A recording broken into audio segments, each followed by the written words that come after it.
Hello, welcome. How is everybody's Sunday going? I hope you're alright. I know I am.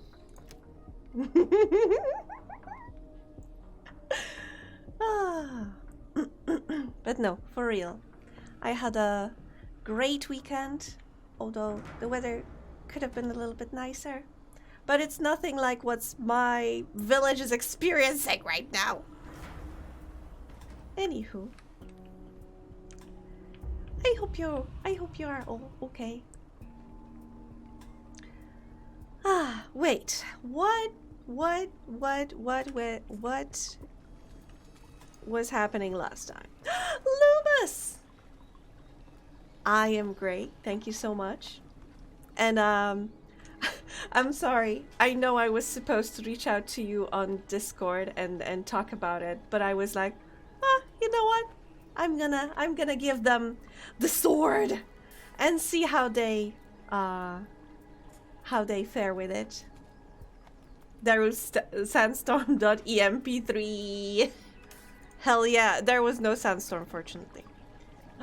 Yes, you do have a sword.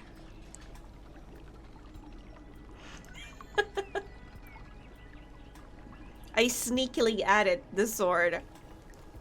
Hi, Buzzing! How are you? Loomis, I am very grateful that you volunteered to be my protector, because I know that the only thing that I'm getting is one bot here and there, but it always just, you know, throws me off the thing. Loomis with a sword, what sins will they commit? Oh, true. You're doing okay? That's great.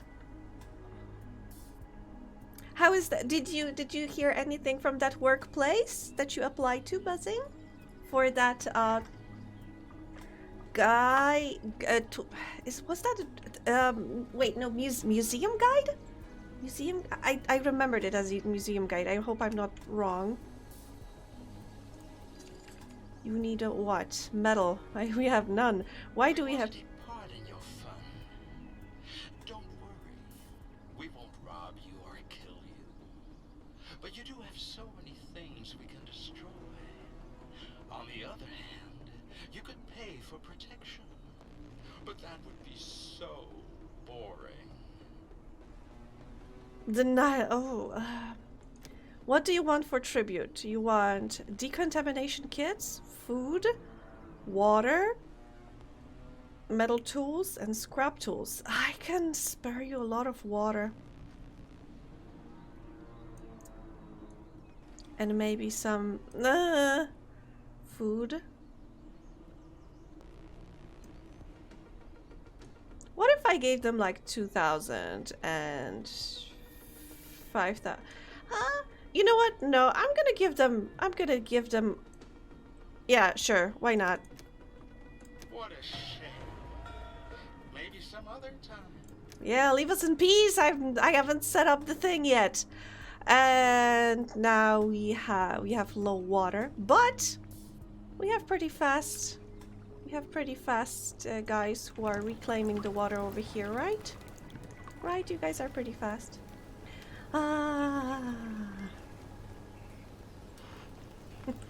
Loomis, this is your villain origin story, right?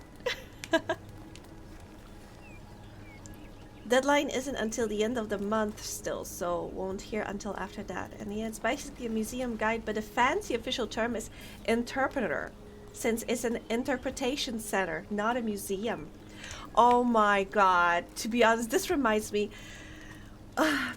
way back when, I think it was, before the pandemic. That feels like a misleading title. Yeah, it feels like you should be interpreting, I don't know, sign language or something? That's how I understand interpreter. But regardless, I remember a few years ago, I went to visit a contemporary museum or something. Either way, it had a exhibition of modern art created by current artists. And you know what? The art was nice. the art was very, very nice, but the best thing were the descriptions attached to each piece. They were so they it was so obvious that they took an intern or somebody and they told them, just make something out of it. And they did, and they definitely did. It was so incomprehensible. Like, really, there was a painting called, I kid you not, Need for Speed.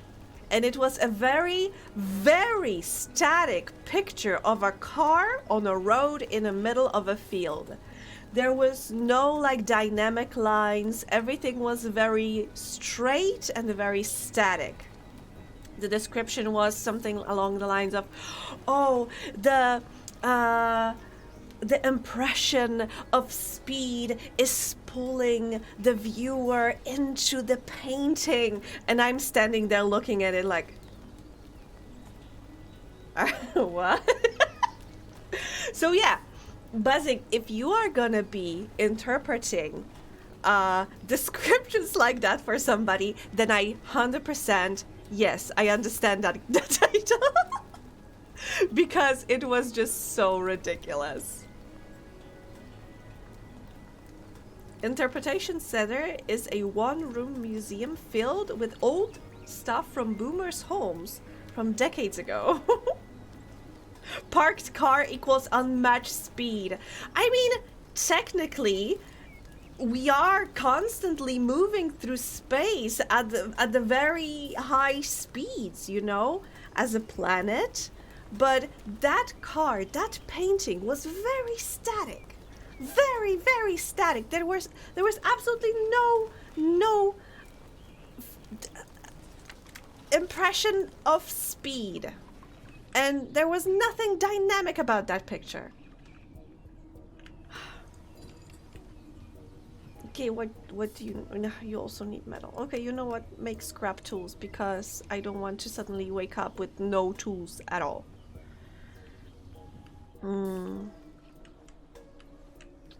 So, anyway... The potential for speed that sleeps within the parked car. Look upon the car and you can feel the hypothetical speed. You know what? You know what? This reminds me... Wait. Oh, I thought... I was about to say, I thought it's raining. Yes, it is raining. That's funny. Anyway. This Buzzing, what you said reminds me when also years ago I was applying to art school.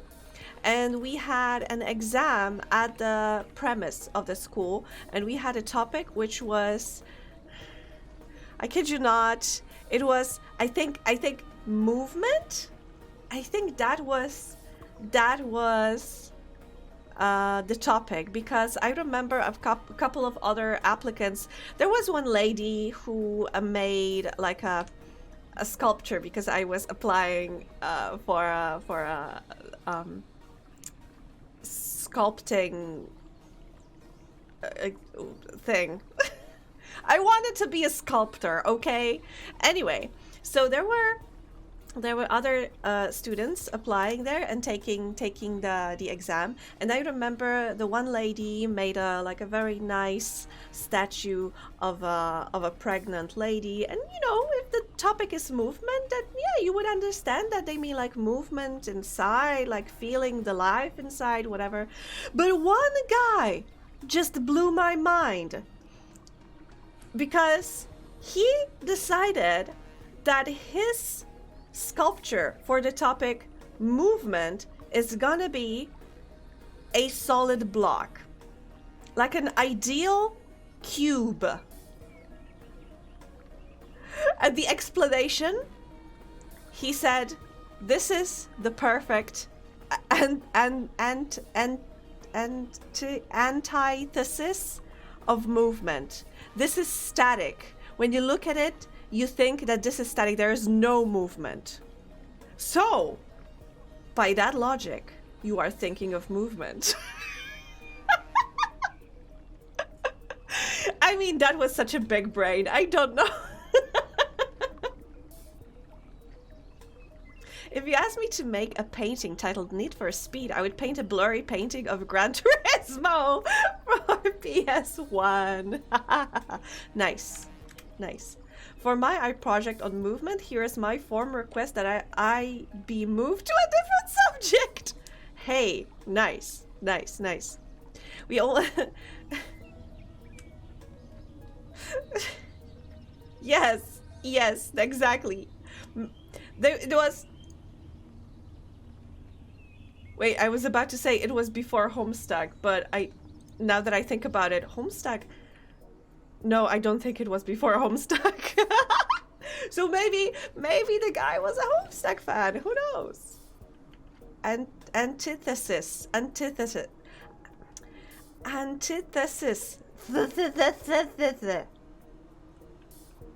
Thank you, Loomis. The th sound always kills me.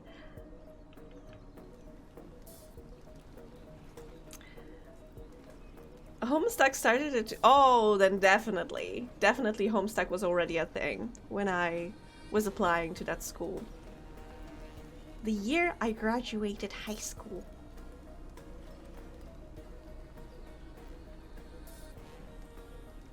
Uh-huh.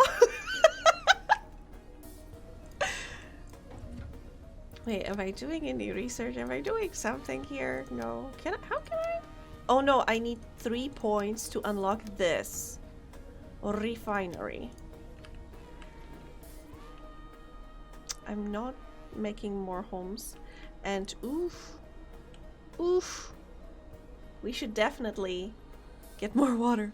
I sold half of our water and I am slightly concerned, truthfully. But anyway, you know what? Let's speed this up a little bit. Oh. In other news, my weekend was great. I hope yours was too. I spent it mostly on... Wait, have we? Oh, I think we did everything so we can mark for salvaging. I spent it mostly...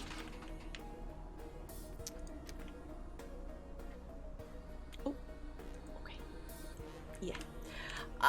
Wait, what was I saying? Oh, yes, I spent this weekend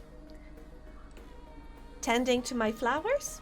Well, flowers, it's a very, I would say, overstatement. It's my plants. I can't get many flowers because I have pollen allergy and, blah. Rubber bullets? No. Metal bullets? Use what? Huh? What is that middle resource? Huh? I don't recognize it. This sand? You definitely use metal. Meme with the 2 birds. The songbird labeled Polish is saying rrr. The crow labeled English is yelling over the songbird the.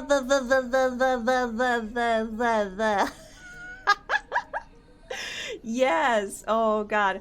You know what? I remember speaking with a friend of mine back in the day. They were studying English at the university, so they were like linguistics and such.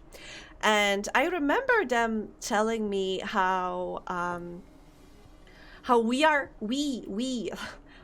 Polish people or Slavs or whatever are having a hard time speaking like proper English, because English is using certain sounds that our mouths are not used to making. Exactly, the sound does not exist in Polish language. But then on the other hand, we have very hard sounds like r or ch, sh, that English language is not necessarily using as much.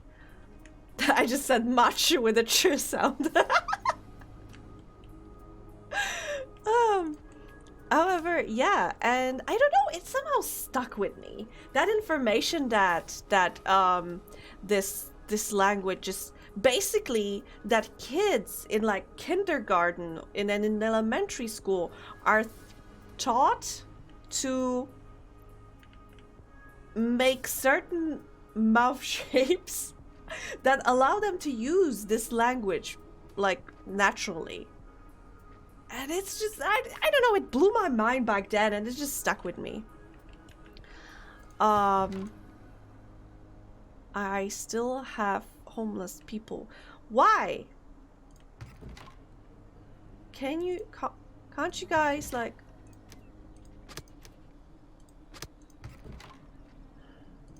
There's 14! No, there was 14. I thought this says 14 spaces here, but it... What? Wait, what? Oh, no. Sorry. My mistake. But yeah, I said how I was attending to my flowers a lot this weekend. Plants, because I have allergies, and it's not advised for me to have like flowers in my apartment, because that may end badly. Next seed cabbage. And next seed carrot. Just switch it up a little. And apart from that, I don't know if you remember, I might have mentioned that I was thinking about rigging get into growing mushrooms. No, not yet. Oh god, speaking of mushrooms, I remember way back when I was living with my roommates at a certain apartment complex, and one day one of my roommates came to me and said, you know what, there's this weird, like, I don't know, dark thing appearing in my room. I think it might be like a spider's web or something, but I can't clean it out. I can't get it cleaned. I try to, you know, doing stuff with it. I try to clean it with a broom, with a whatever, and it's just not going away. So can you help me take care of it? So I went to their room. We checked it out. And guess what? It was mold. So it kind of like mushroom. It was mold just growing there, apparently, because you know, the problem, usually you can get mold in your apartment if you have high humidity and poor ventilation. So you have to watch out for that. And basically that person, they were pretty clean, but they really disliked, like, you know, opening windows to let some fresh air in. And also they always had their door closed, so there was no like a, you know, air circulation there. And basically they got mold into our apartment. Well, the one we were living in. Oh god, I had a bad mold issue in my upstairs bedroom in my old house before the fire. The upper corner of that room kept growing over and mold. Ew. Ew. But in our case, when we learned that it's mold, we decided like to do some research, and we bought like a very special cleaning solution for that to kill the mold. But basically that person had to live in a different room for a couple of days, because it had to be, you know, we had to spray this thing on the wall and on the surrounding area to kill any remains of the mold. We had to ventilate it for a couple of days, and sounds like your solution really broke the mold. Yeah, it did later, because it was like that. You had to spray it, then you have to leave it for a little while so it can kill the mold, and then you had to scrub it, and then you have to vacuum it, I think, vacuum it away. And in the meantime, you have to have like an open window all the time to have that fresh air going in and just getting all of that mold away. But yeah, we got rid of it. We had to paint the walls with also like there's a special paint to cover, to to cover it up. So if there was any existing mold, it would cover it up and like kill it, so it wouldn't get outside. Something. I don't remember. It was a couple of years ago.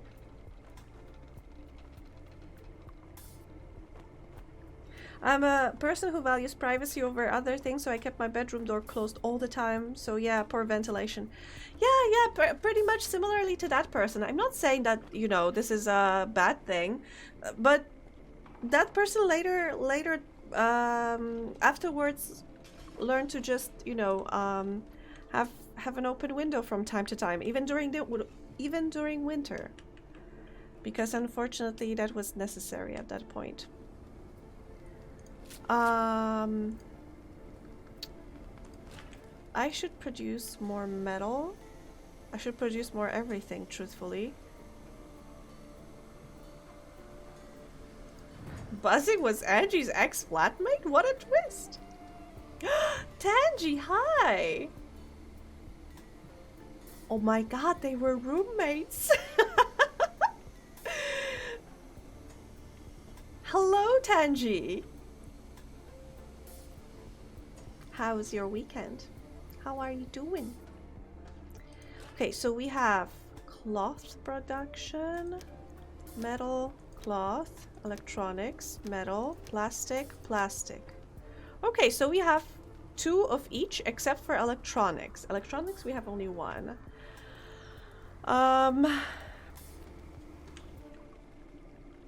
But you know what? We are gonna build another shelter somewhere. I'm not sure where though. There's no space anywhere. Okay. What if we share an apartment and we were both LGBT? But what if we were incompatible LGBT? But you jest. But basically, that's how I was living with my. Hello there, Angie. Hi, Goodman. You jest, but that was basically how we were living with my roommate back in the day. We had like our little commune.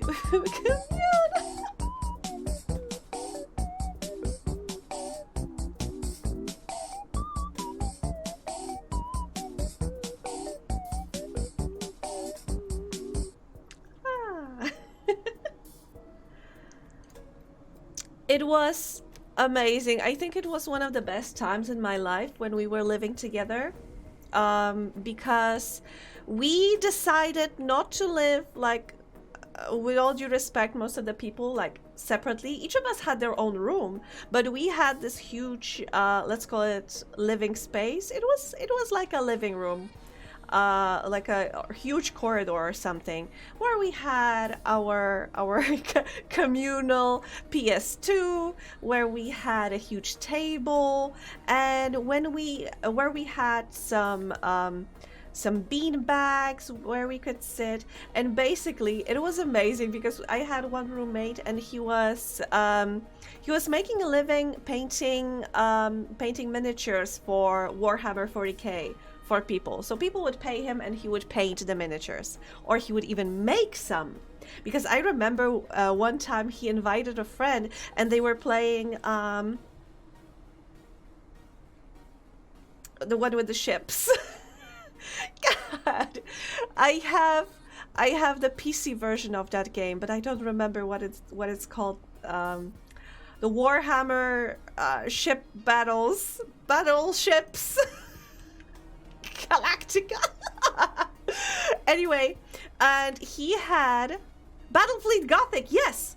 So they were playing like a physical version. They set up on our big table, and I remember the other person had an army of this beautiful Gothic cathedral like ships, and my roommate had the orc ships, but he told me, he let me on a secret, that he basically made those ships from scraps of pieces of plastic he had from building other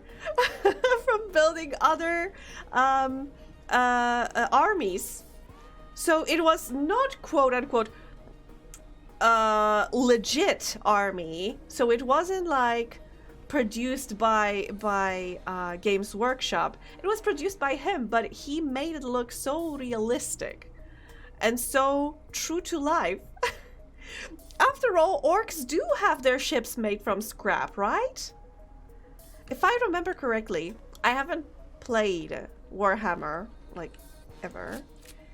But if I remember correctly, the orc ships work thanks to magic.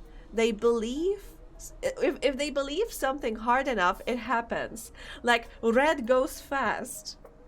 Orcs making ships out of scrap is true to lore. Exactly. So even though he didn't buy like proper pieces of the ships, I would say he made a very true to lore fleet. I think it was just brilliant, and I was always in awe. So basically, he used to take all of every horizontal space in our living room to paint the army, or to or have the paint dry. We always had to be very careful. But I remember the other time when there was like a convention, like a fantasy, sci-fi, general nerdy shit convention happening in our city. And because my other friend, she was like aspiring baker, she was like, what if we baked a bunch of cupcakes, decorated them in nerdy shit, and sold them at that convention? And we did. And I have to say, to this day, I remember sitting to the early hours of the morning painting the tree of Gondor on the cupcake with a white edible paint. And it was so painstaking because I tried to make it best looking as I possibly could. But it was just, you know, the convention was the next day and we still haven't prepared everything. We were still missing some decorations. The other time I was painting, because she made the one ring from sugar, basically. She made the one ring. And I first painted it gold, and then I painted this. I was supposed to paint the inscription. And she talks about living in a cult. I loved it. Okay, I loved it. So I was supposed to paint the inscription on the one ring, but I was like, oh shit, I'm not writing all of that. So I was like, but what if, I'm sorry, I'm laughing, crying.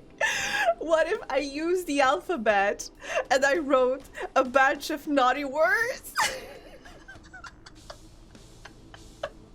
So basically you had one ring that had this beautiful alphabet that Tolkien came up with.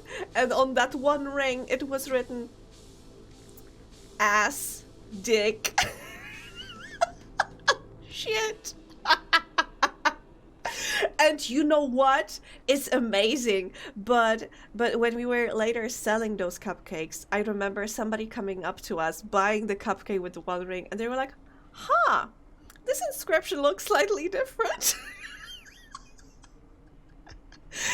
Like slightly different than I remember. Oh. And you know what? I came clean. I told that person. I absolutely told that person what was written on that ring.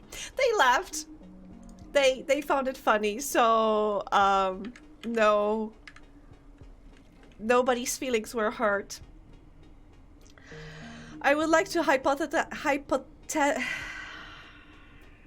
hypothetically have Warhammer 40k models, but unfortunately such a hobby is not for poor people.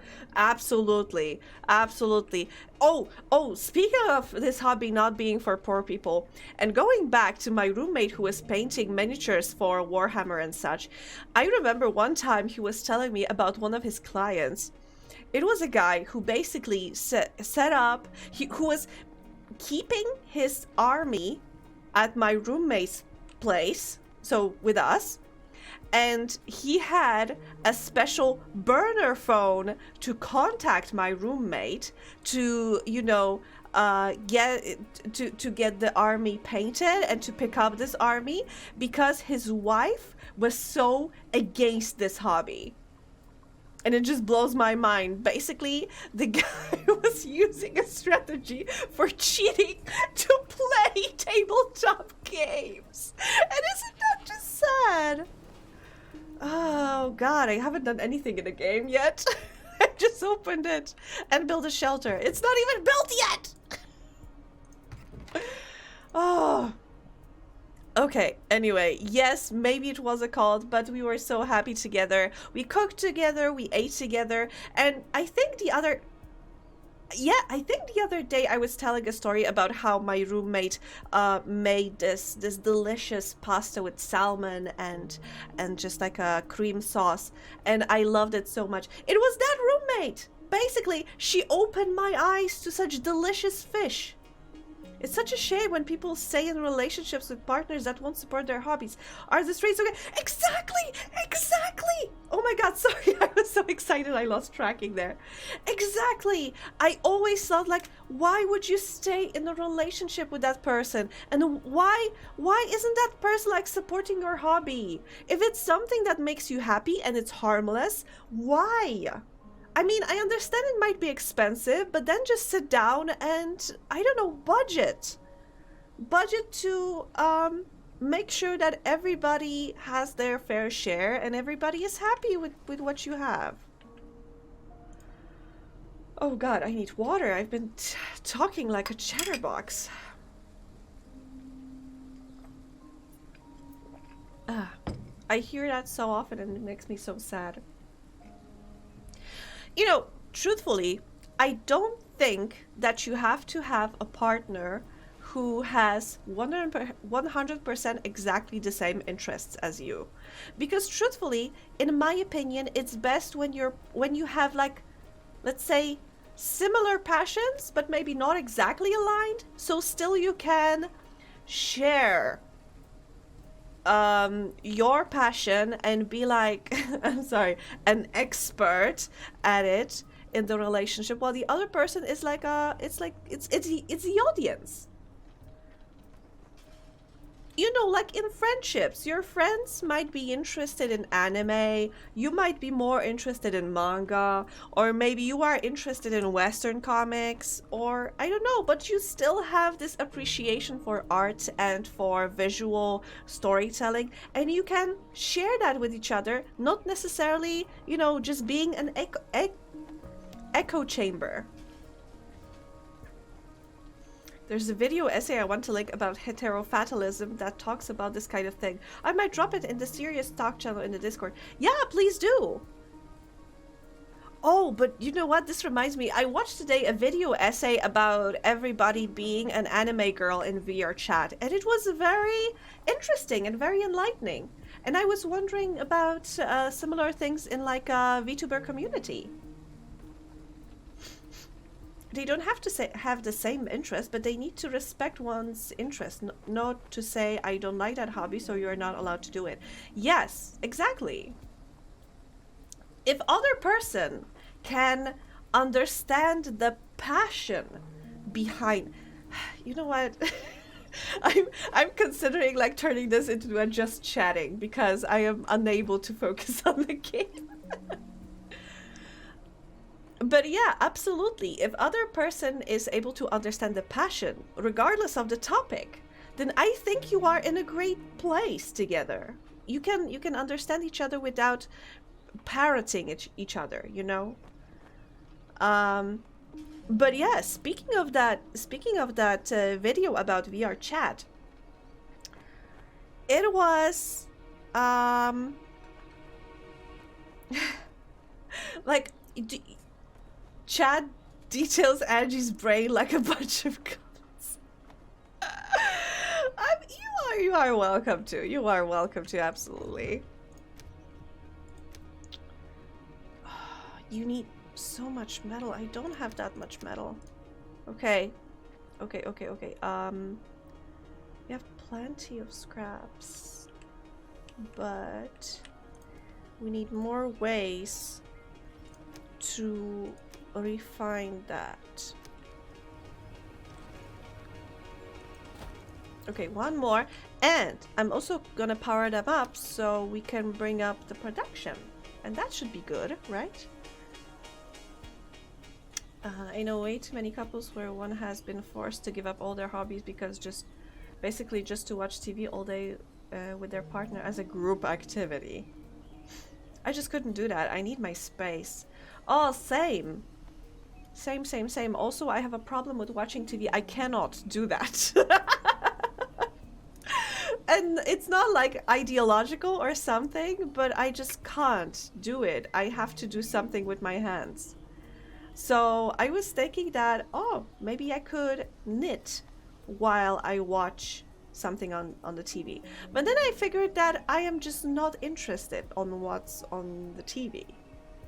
Even, oh my god, even on like Netflix, I'm having such a hard time finding anything to watch. I have to receive a recommendation from somebody. Queenie, hello! My favorite arch nemesis. Yes, same to you, Queenie. How are you? My favorite arch nemesis. Oh, have you been playing some more Tomodachi Live? How is our relationship going? Are we still enemies? I get really fidgety. Yeah, same, Loomis. You haven't yet. Oh man. I'm so wait, what's happening? Or another epidemic? Oh, that's fine. We have plenty of medicine and we have our hospital working nicely. So, yeah. It should be okay. I'm slightly concerned about the amount of food that we have. But at least we are bouncing back with the amount of water that we have. I have been a little sick, so maybe soon again. Oh, feel better. Feel better soon, Queenie. And fingers crossed you can play some more and stream some more.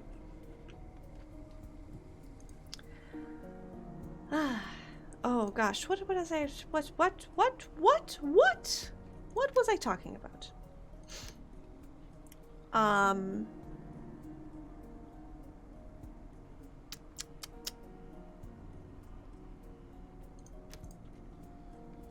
I completely lost my train of thought. My chat said, you declared me enemy today. I brought up Angela Merkel. You know what? That actually might be true. That's karma for you. You don't just compare somebody to Angela Merkel and call it a day. You know? At least you know the reason, you know? Whoopsie. Whoopsie! All's well. I think everybody should have like an arch nemesis in their life, so they can be powered up by spite, like be you know, because I think if anything, if you ever need motivation, I think spite can be sometimes the best motivation. It can be the best fuel to push you to do something. Sometimes it's like somebody tells you, oh, you can't do it, and you're like, you know what, fuck you, I'm gonna do it. But the other times it's like, you know, you might do it, and you're like, fuck you, I ain't doing it. I'm my own arch nemesis. I spite myself every day. If it's productive spite, then great.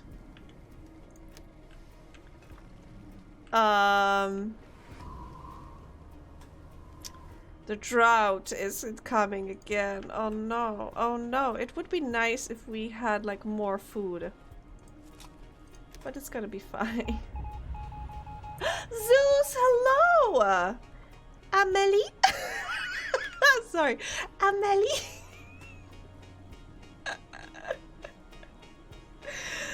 Unfortunately, there are still houses that don't have a hookup. Your settlers are not exactly... Oh, wait! I was supposed to hook them up to electricity. Oh, but nobody built my electric power poles. Why isn't anybody taking care of that? Oh, whatever. Ah. Many LGBT people are very acquainted with spite to keep living is to spite bigots. You know what? There's one song that I really like. I don't remember the title right now, but what I remember is that it's very nice. It has very nice, how do you say that word? Wait, give me a second.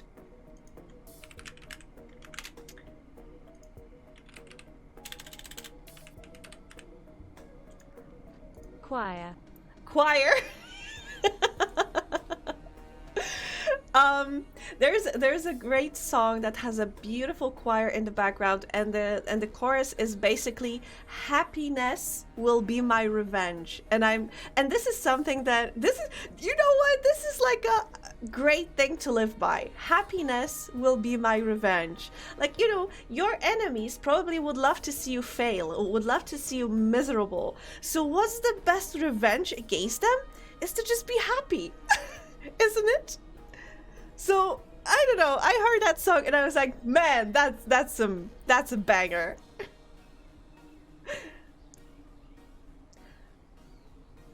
Living well is the best revenge. Exactly. Drop the lore. Wait, what lore? What lore?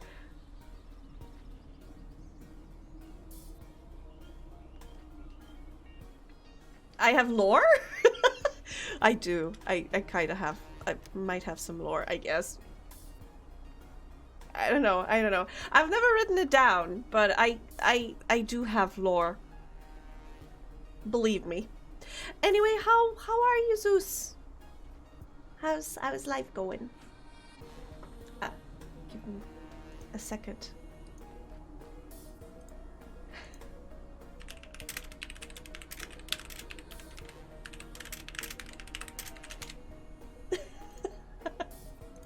Sorry about that. Went for a long walk, got takeout, now chillin'. Oh, nice. That sounds like a nice Sunday. The music taste lore. My music taste, I always laugh when I'm speaking with somebody. My music taste is absolutely crap because I listen to like 3 bands and that's it. Also music. Wait, Queen, what did you think about this year's Eurovision? I am very curious about your favorite things, because truthfully, I gotta say that the previous Eurovision, the one when Italy won, I think there were so many very strong songs back then. This year, they kicked out Latvia, my personal favorite, and I was offended. I mean, Ukraine did great job, beautiful choir, I think, and an overall great song. I cried, but then again, I don't remember many other songs that were bangers. The Moldavia was pretty nice. It was like a, I don't know, these guys reminded me of like uncles, like I'm not gonna say elderly, but like middle-aged uncles that are like the life of the party. Personally, I think it gets worse each year. Same, but I also think that Australia surprisingly understands the assignment. They are coming up with such great shows. It's not exactly camp. It's not exactly this level of camp that I would love. But then again, the girl who previously sang for Australia recorded the song with the guy from YouTube about dating somebody who is a fan of Human Centipede, and it's such a banger. It's called Red Flags. Please listen to that song. It's great. It's ridiculous. I loved Sheldon before Eurovision. Oh.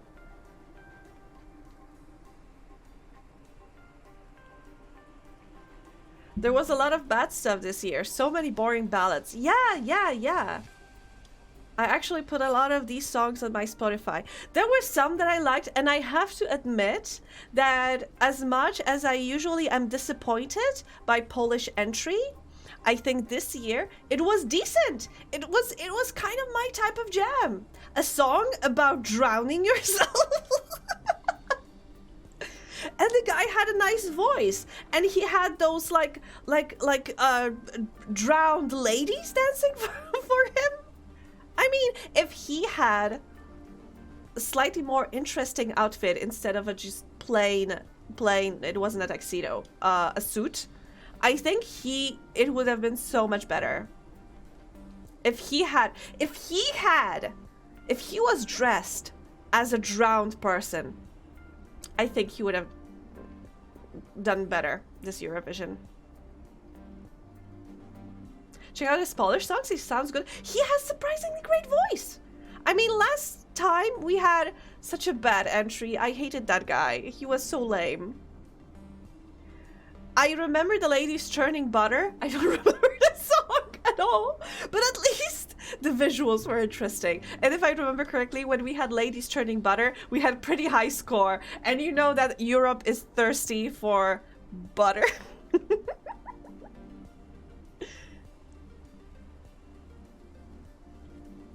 I've put a lot of I want to say last year's, but last year there wasn't Eurovision, like previous Eurovision songs. Let's call it last year, whatever. Last year's Eurovision. I have the Swiss entry. I had the Voices. I don't remember which country it was, but it was a singer. They had such a beautiful voice. I really liked it. I have Tix with Angels. Something Angel. The Mentors. Oh god, wait, let me drink some water. The Soulsborne Enemies carried that song. The guy in the middle didn't contribute much. He contributed his own voice. Exotic butters. Exotic butters.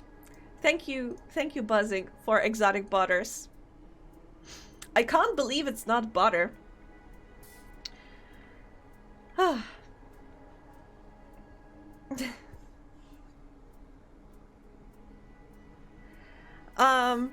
But yeah, I think last year Ukrainian entry, I think they should have won with Shum. Oh god, that song is a banger. This year, I was joking on Tumblr that this year France tried to tap into that witch occult market. But they were so I don't know, I didn't vibe with that. It was nice, but meh. They should stick with their Edith Piaf knockoffs. Although, do you know what? The Edith Piaf knockoff from last year was pretty nice. Her song was... Wait, wasn't she like the third place?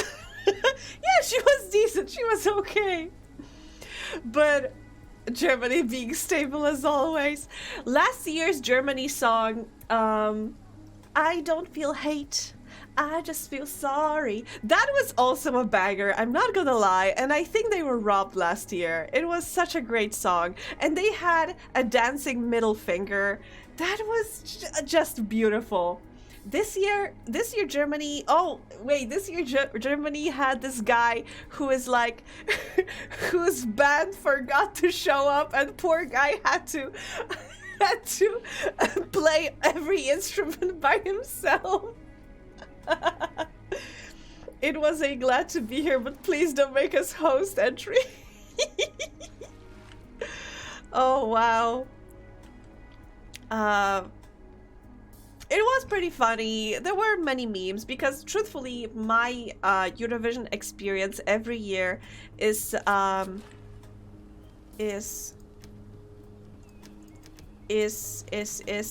being looking with one eye at the screen and with other at Tumblr at the upcoming memes and what are people talking about the current country that's playing. Wait, I want you to produce more metal. We do have a lot of metal, so why don't you have metal? Oh wait, no, you need this thing. What is this thing? What is this resource that I don't have? Wait, resources. What is this resource? I know the icon, but I don't know what it is. Sulfur! How?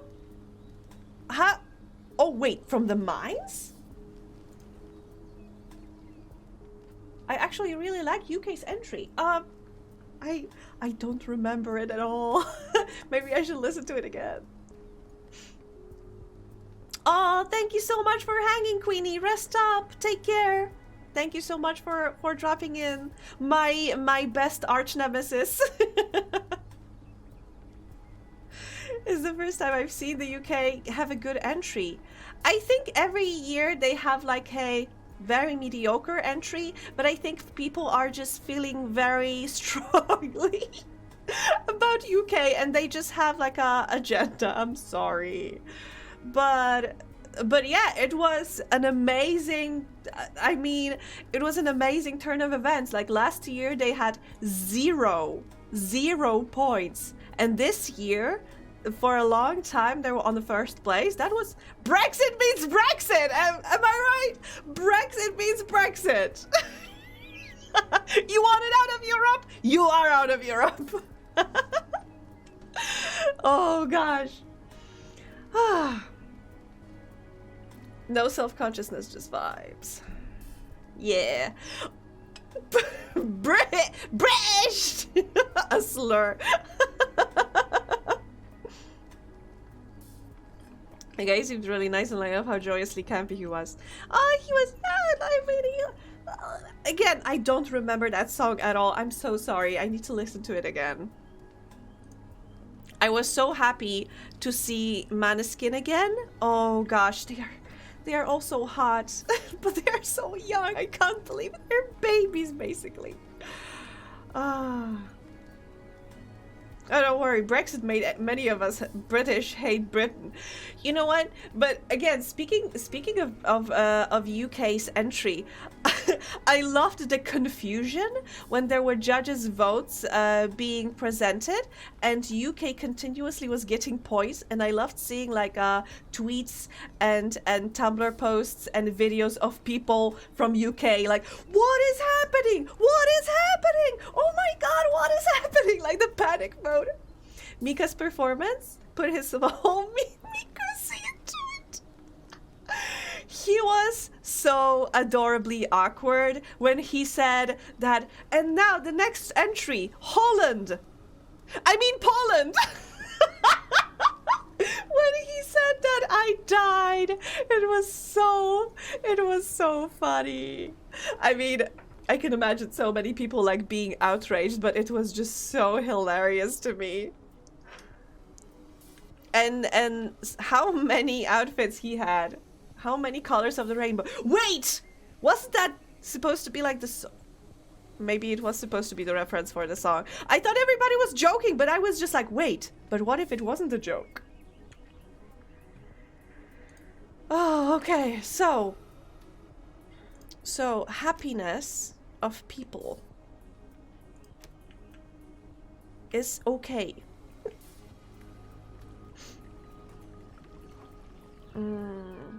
I support the Poland-Holland dual monarchy.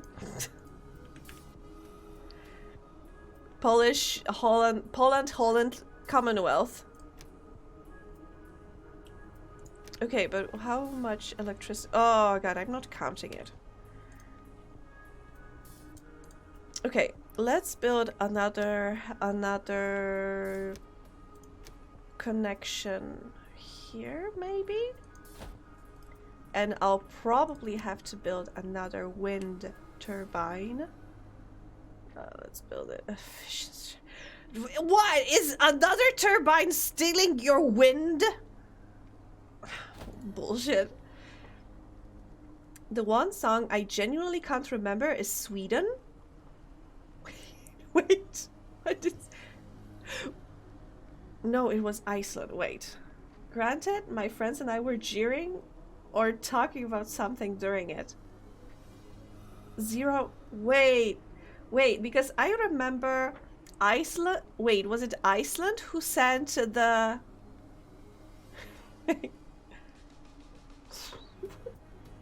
God, you make me want to check it. Sweden? How do you look? Oh, I mean, she was kinda hot. Not gonna lie, she was kinda hot.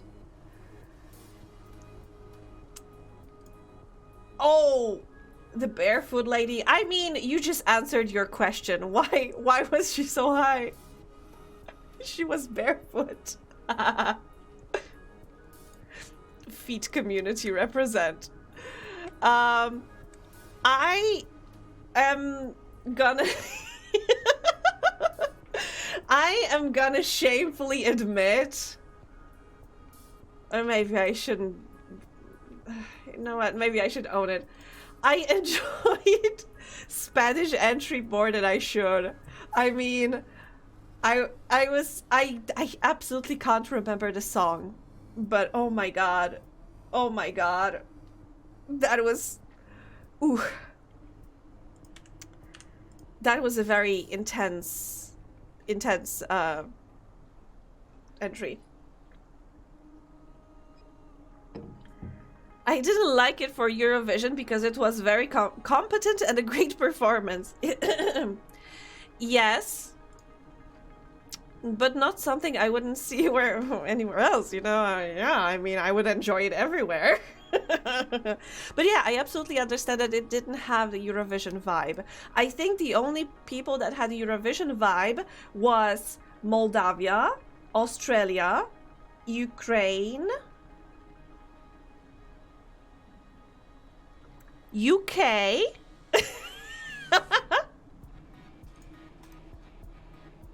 Zeus. Yeah! Zeus, you can redeem with points the bonk if you are interested in that. I highly recommend it. Oh, I haven't seen the music video. I only saw their performance, so I'll have to check out. Moldova was super good. But Zeus, you know what they reminded me of? Thank you. God damn it, guys. I get it. Okay, I get it. Moldova reminds me so much of Big Tits. I don't know, but don't you think so? Like I don't know if you were in that era when they were very, very popular, but oh my god, this band, it reminded me so much of like a Polish band called Big Tits. So much. They had a similar vibe. They were so joyous and like you would jump to that song at a party like there's no tomorrow. But they are also like very how to say it? We have wait. How are you gonna translate it for me? Homely vibe, I guess. Oh. Ah! They were named what? Big Tits. Do you want to know what it translates to, Loomis? Some of the workers have complained that their tools have broken quickly after our technicians took another look at the tools already produced. They were unfortunately forced to find a serious manufacturing defects. No! God damn it! And all of the metal ones! Fuck. Okay, where are my workshops? There is one workshop here. Can you produce metal tools, please? Yeah, you are already producing metal tools. Okay. Dare I ask? It means big boob. That's the translation. Tits, it means boob. So yeah, big tits means big boob. There you go. I'm so glad Serbia got a high score too. It means the same in English. Ah! Why suddenly everybody's using that already? I'm like, oh guys, remember you have points, you can redeem it, and suddenly like the floodgates have opened. But I'm saying tits, not tit. I mean, it's a kind of similar. Maybe I should have said tit instead of boob. But it's the same thing, right? The same thing. Same tit.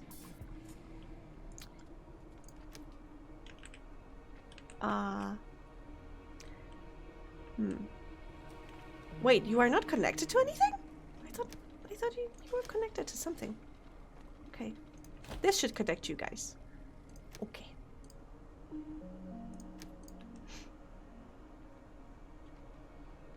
Are you disappointed, Loomis, to learn to have that knowledge now? Speaking of boobies, that's a magnificent segue for me. Remember how I mentioned some time ago that I was thinking about re-rigging my chest? I did it. You probably can't see it. I don't care. I see it. It's important for me. You probably don't see. I see the difference. I now have better clipping. I have now better layering. And I think they are more... They appear to be more 3D.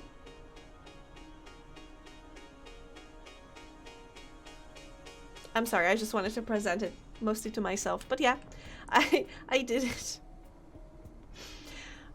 My new model, and I'm already doing... I also made myself like a test version of my model to experiment with it. It's like having a clone of yourself you experiment on. I don't think that's very healthy. But yeah, I'm happy that I can experiment on myself. But you know what I would love? I would love to be able to experiment on somebody else. Angie putting the hours in on jiggle physics. Yes. Absolutely. Where the mine need to be? The mine here? The mine? Oh! Good place to mine. There we go. You'll be making a guest appearance in Dead or Alive in no time. Funnily enough, another friend said exactly the same. That I should be documenting my progress in jiggle physics, and then I should make like a portfolio and present it to Dead or Alive devs. The mine craft.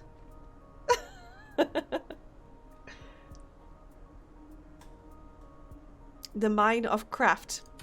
Okay. Oh, and that will give me sulfur. Oh, and that will give me ability to produce ammunition. So I won't have to give any more tribute to those stupid people that want to invade me.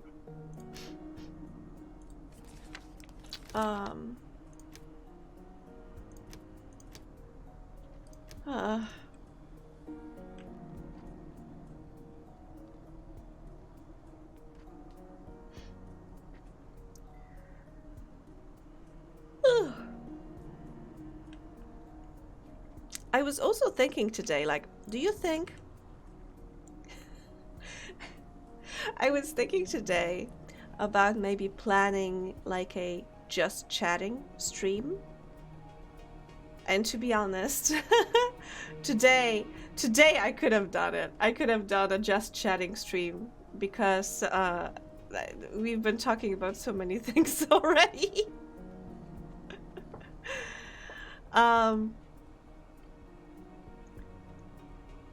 But I still like to have the gameplay. I don't know. I think it's something about still not being so confident in myself, I guess. I'm still thinking that people are coming here to watch the game, not me.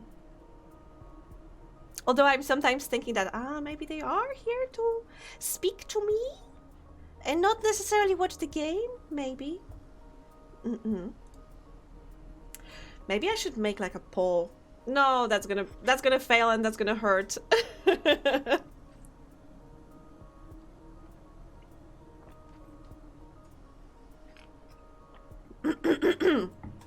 Oh, I'm here for you. Thank you, Zeus.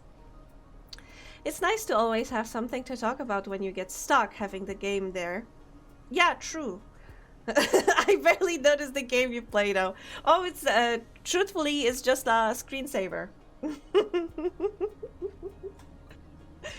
Oh, it's just a screensaver. There's nothing. I'm not doing anything. This is just just kidding. JK. I'm here to watch the game and to make really bad jokes that make you say, "God damn it, Bussy." That's easy. You just have to mention Homestuck.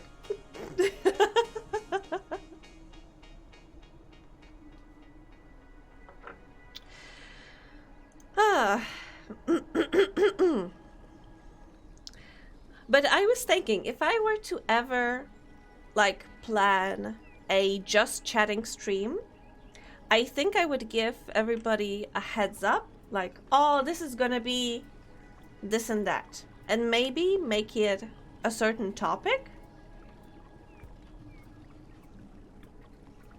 Like, I don't know, doing research about taking care of plants because I'm suddenly becoming a plant crazed person. I just like having plants so much. And it's pretty hard, you know, when you have already a couple of animals and you have to be mindful of what plants are you getting so they are not toxic to your animal and you don't have to worry that they will suddenly get very, very sick.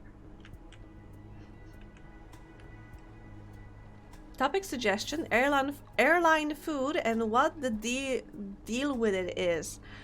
I heard that it's because of the pressure. That the very high pressure is changing the way we like,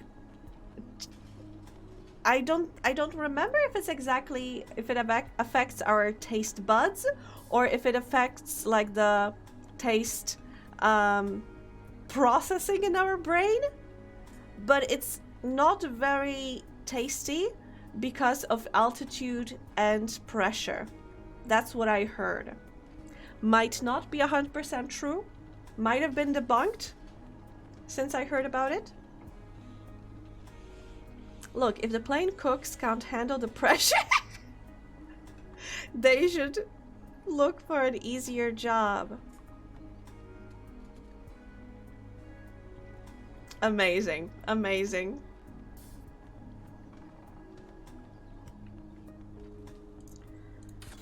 Hello, can you like build it? We supposedly have so much wood, so why are you having problems taking it there?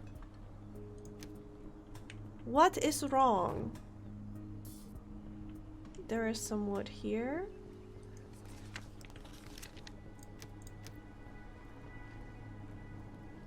There is some wood here. And there's wood here as well. So why isn't it here? Same for metal. What's up with you guys? It is true that the pressure changes the flavor profile, but also it's pre-made food being mass heated in a very small space. There's not exactly a great kitchen on the average plate. True, and I'm also thinking if it's a little bit because of the smell. Because there are like heavy filtration systems on an airplane, and basically you are just breathing in the same air continuously, but it's being filtered, so it's like stale and not very nice. And if that kind of air is then taking the smell of food, it's probably not the best smelling food. And smell is part of the tasting experience. If you can't smell your food, then you are gonna have a worse time tasting it.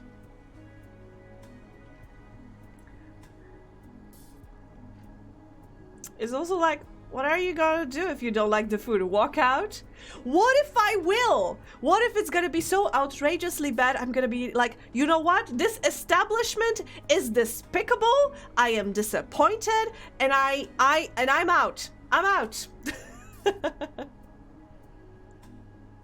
Fun fact, air quality on planes went down massively after they banned smoking.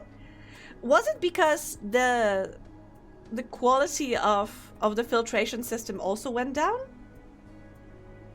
That would be my first guess.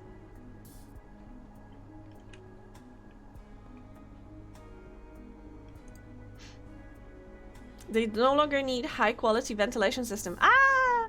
So of course they started just buying the cheapest scrap they could find. Ah! Gotcha! Gotcha! Oh, what's that? Production stopped. Please resume production. Resume production, please.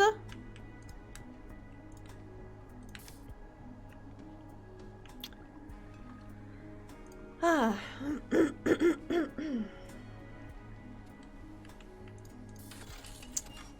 Oh my god, they started doing something here, finally. But yeah, I messed up, kinda, sorta, by not building the mine early enough.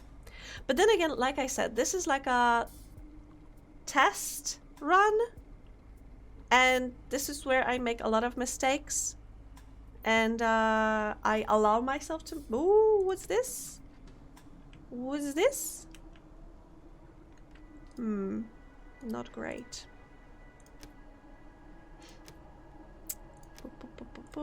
Let's build a...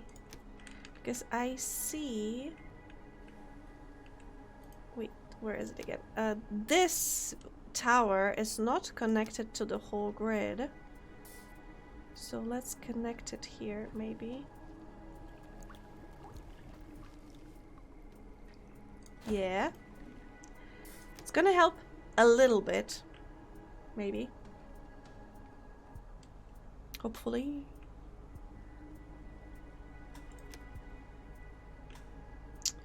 Also, where can I build the next wind? It will negatively impact happiness of people here. Oh, well.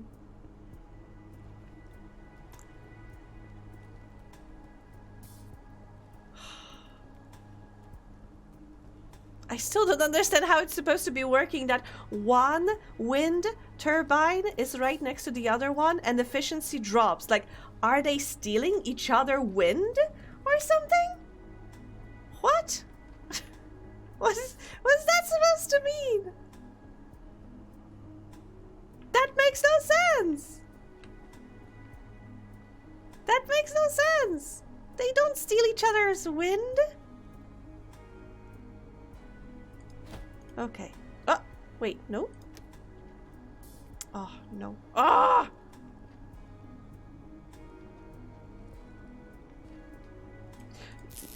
No, there's gonna be... Okay. It's built there. Yeah. Yeah? Or no? Yeah, there. Oh, there it is. Okay. Okay.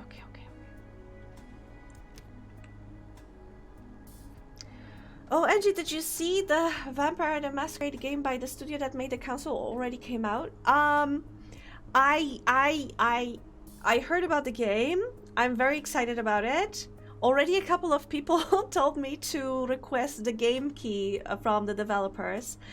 I think I'm gonna wait for the reviews, but from what I heard so far, they have exactly the same issue as before with the slightly scuffed facial animations. So that makes me just so happy. I know it sounds like, wait, why are you happy that they are getting like bad that they are getting bad reviews because of that? No. I'm happy because they are like consistent. Wait, how many things do I need to disconnect from the grid?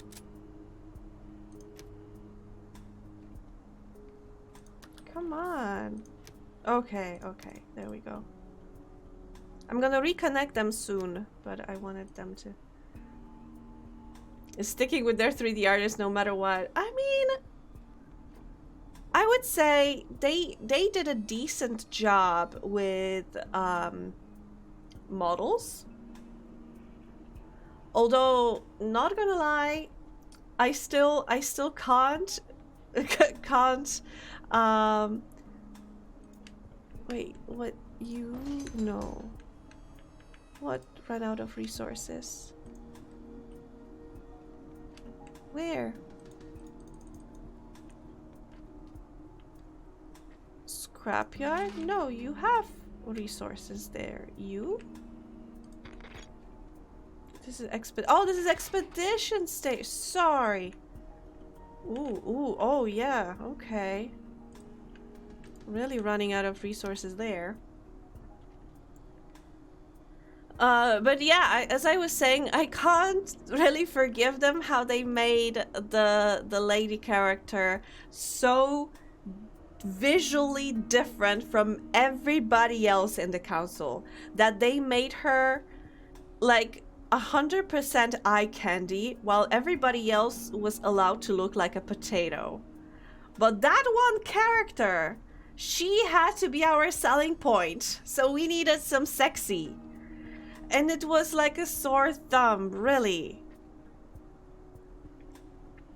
I don't mind a game looking wonky if its story or interactability make up for it. The console looked weird, sure, but I still loved it. Yeah, absolutely. I was very impressed with the puzzles because they were not like, oh, take item A to the item B, connect, puzzle solved.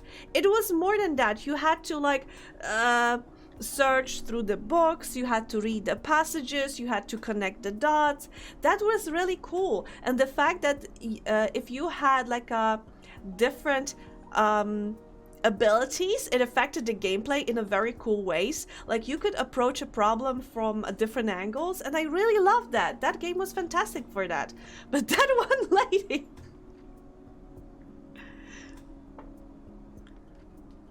100,000 polygons and everything isn't the end all be all of quality. Yes, let the young women look like scrungus too. Exactly, everybody should have a right to look like a potato. Absolutely, absolutely. Maybe I should make myself a potato model and be that.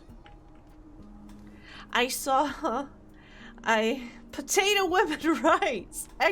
Absolutely. Speaking of potato women, recently I stumbled upon a girl who is streaming on Twitch. I think she's playing Valorant. She's so funny. She is so funny. But she is using, I would say that she's a VTuber because she has an avatar of herself. Basically, it's I think it's a iPhone filter or something, where you have a potato that only has your eyes and your mouth, and it's amazing. It's peak comedy. She is so funny. I love her. I think she's called Farting Glitter or something like that. I enjoy her content very much, even though I don't play Valorant, never touched Valorant, and I do not intend to ever touch Valorant with a 10-foot pole. But literally, Sarah looked so much cooler and more interesting than Emily, and she didn't look like they bought their model on Turbo Squid. I'm not sure what Turbo Squid is, but I can't imagine. And yeah, Sarah, the mother, she was fitting the aesthetic of other characters. Meanwhile, Emily and Emma, right? They were twins? They looked like, you know what? You know how they looked? They looked like those, sorry, yassified Skyrim characters. Like, when you, Zeus, you should know about this, exactly what I mean, because you've been downloading Skyrim mods for the last 2 weeks or something. It's like beautified Skyrim character. She looked exactly like that. She would fit them perfectly. Oh, what is that? Oh, Sandstorm. Darude Sandstorm!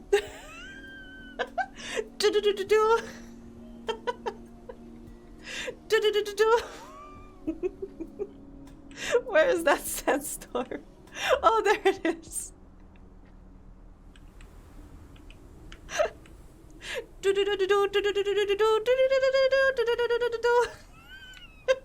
I'm sorry. I don't know what got into me.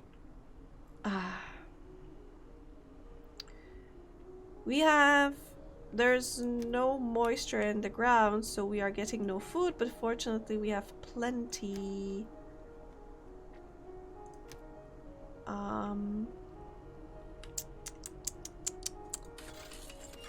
Yeah, Jesus Christ, it's taking a lot. That song is a meme, but it genuinely slaps. Yeah, same with that, same with Rickroll. I really like that song, and to be honest, every time I was Rickrolled, I absolutely didn't mind, because it's a good song. It's a genuinely good song. Same with, Epic Sax Guy. Another Eurovision song, by the way. 10-hour loop Epic Sax Guy.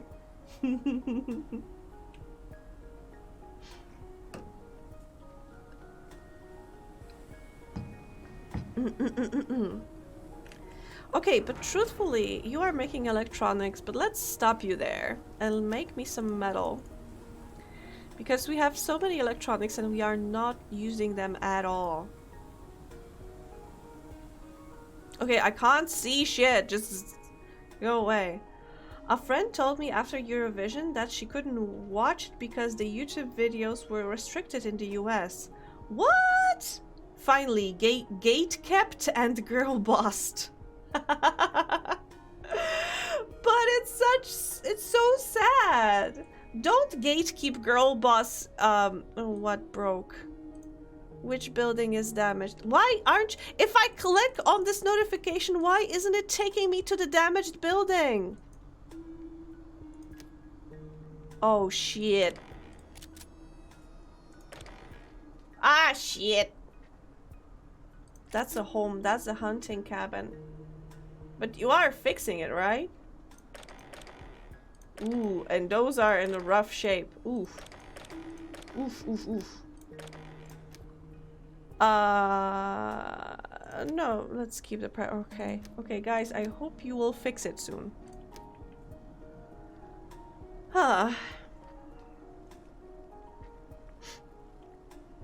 But you know what? Wait, what's the third one? Gaslight. Gaslight, gatekeep, and girl boss. Yes. But you know what? Speaking of girl bossing, whatever. I'm gonna take a short break. I'm gonna be right back.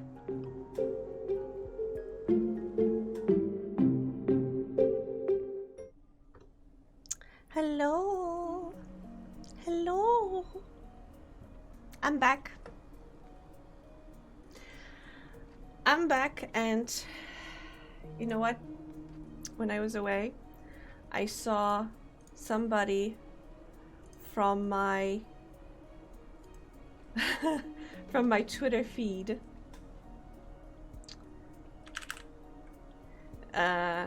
sharing a meme, whatever, a list of classic games, and I'm like, this is such a bullshit. Oh my god.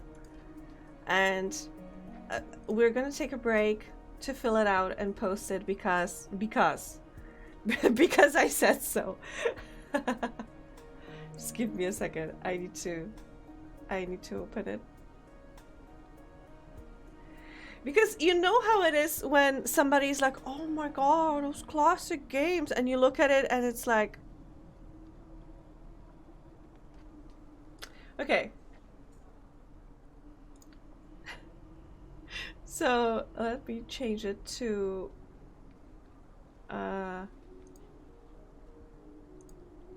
yes, perfect. Classic games, but the games are all from the 2010. This list is so all over the place. I have no idea who made it, but I am slightly outraged. So anyway, let's okay, not exactly this. Let's highlight. I'm gonna highlight with my favorite color. Whoop. Everything that I played.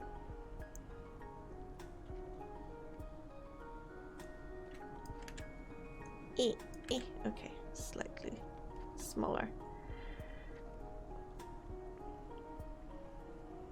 So yeah, the classic gamer test. 1 point for every game you have played. And if this isn't such a horribly subjective list, I don't know what is. And I have like 6 points. This is amazing. Like, sorry. Okay, so we have Galaga, but we also have GTA 5. GTA 5. Like, what the fuck? 28. How are you this fast? Oh my god. Okay, so for me, with a little backstory, when I was younger, we didn't really have many consoles. We had a Game Boy, the gray brick one, and we had an Atari 2600. 5 is still current. They're still making releases of it. Exactly. And why is there Tetris? There's also Assassin's Creed 2. Not 1, 2. But yeah, for me, if we were... And there's Call of Duty 4 Modern Warfare? Huh? Mortal Kombat, do you mean the first one? Or like the whole series? Why is there Fallout 3 but not Fallout 2 or 1? And there's GTA Vice City, but there's no GTA 1 or 2, which were pre-3D. So if I were, and I bet you that the Tomb Raider here does not mean the first Tomb Raider, but the current one. I mean, we'll never know. And also there's Portal 2, but not 1. Who made this list? 43 for me. What? You got a lot of these classics I played but didn't finish because they were crap. I mean, it's for every game you played, not for every game you finished. So going by that logic, I have played. Have I played? No. I have played Skyrim. I have played Tetris. I have played GoldenEye. I have not played Final Fantasy. Yeah, I haven't played Final Fantasy VII. I only got 6 points because I played Skyrim too much to try much else. Also, there's Sims 3, but not Sims 2, which is, in my opinion, more iconic in the Sims series than anything else. It was so moddable. I think 3 just came by without much of anything. I feel like I'm having a stroke analyzing this list. It's so stupid. So they specific Emerald 3 for so they specific Emerald for Gen 3, but Red Blue for Gen 1.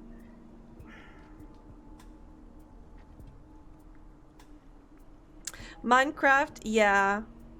And theoretically, I have played Mortal Kombat, but I haven't played the first Mortal Kombat. I have played like Mortal Kombat Armageddon, and I've played like, oh my god, I've played King of Fighters, I've played Street Fighter, but I don't see it. I don't see those here, unless I'm missing something. GTA Vice City and 5, exactly. Like, okay, I can agree that Vice City was pretty iconic because wasn't it like the first 3D GTA? But I played GTA 1 and 2, and I played GTA London, like, so much. I played those games so much with the isometric view, but I have not played GTA 5 or Vice City. When they switched to 3D, I was like, nah, I'm out. I feel like the ones they were, where they have multiplies from the same series feel cheap. Kingdom Hearts 1 and 2, Modern Warfare 1 and 2. Oh, sorry, GTA 3 was the first 3D. Vice City was the first good GTA. Oh, so it was like with Fallout 3 and New Vegas. Like Fallout 3 is meh, but Fallout New Vegas is good. So once the game starts to starts having it's not a subtitle. Additional title instead of a number, it's getting better. So yeah, basically, according to this list, I haven't played Mortal Kombat because I haven't played the first one. I have played World of Warcraft for a very short while. I haven't played Metroid Prime. I have played Smash Bros, but was it Melee? I don't even know. Super Mario World. Wasn't that on a Game Boy? If it was, then yes, I have played it. Oh. Then I have played it. Let's say that I have played it. I've played so much of Tony Hawk's Pro Skater 2. Have I played Galaga? I remember playing Asteroids, but I don't think I've played Galaga. Mike Tyson's Punch-Out? What? How? On what type of list is Mike Tyson's Punch-Out in the same category as GTA 5? What is this? I haven't played Majora's Mask. I haven't played Kingdom Hearts. I have played God of War. But wait! Now the question is, do they mean the first God of War? Or do they mean the current God of War, which is also titled God of War, although it's God of War 4? Did we suddenly change game? No, Tanji, sorry. I was on a short break and I stumbled upon this list and I was so outraged by it. It just doesn't make sense. So if they are talking about first God of War, then I have played it. I haven't played the new God of War, so I'm gonna mark it here, just in case. I have played a lot of Diablo 2. Like, a lot. And I've played a lot of Fallout 3. I think it might be similar to the time that Zeus spent in Fallout New Vegas. I have played Pinball Space Cadet because if I remember correctly, this was the game that was on the Windows XP? Or Millennium? The Dad of Boy? Yes, exactly, the Dad of Boy. I have played Star Wars Knights of the Old Republic.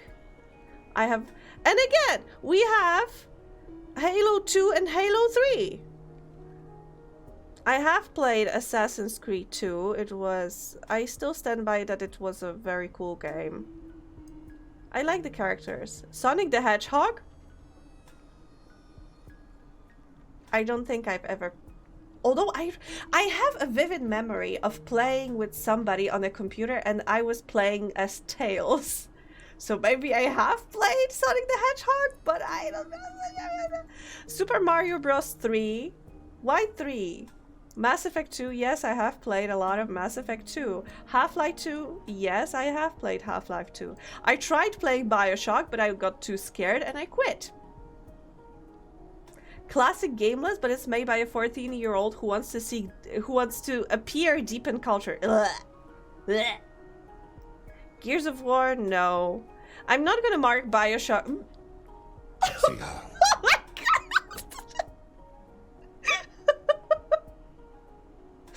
Oh, you took me by surprise, Buzzing. I'm sorry. Oh my god, I saw him popping out there and it was like a jump scare, but in a good way. Pinball Space Cadet, but not Minesweeper? List was made by a Zoomer. Don't get Angie so excited. I am already very excited, but thank you. That brought up my mood significantly.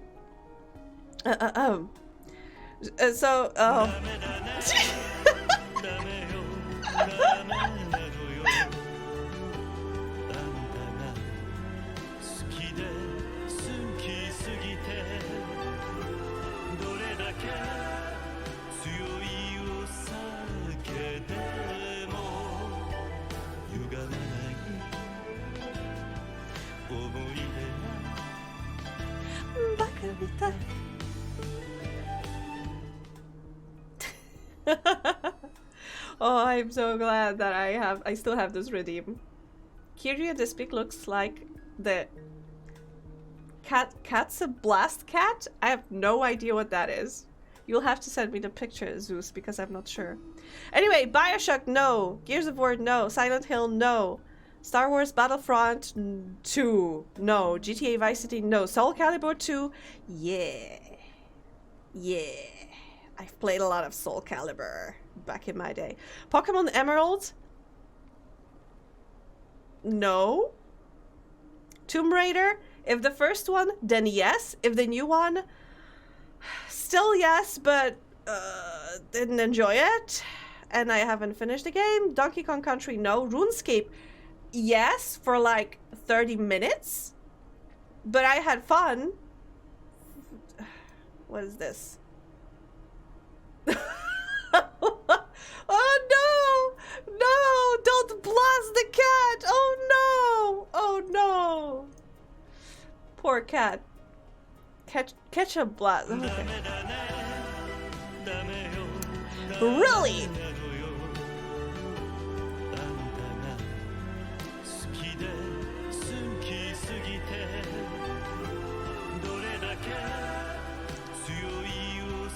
Yeah, he kind of looks like it. You're right.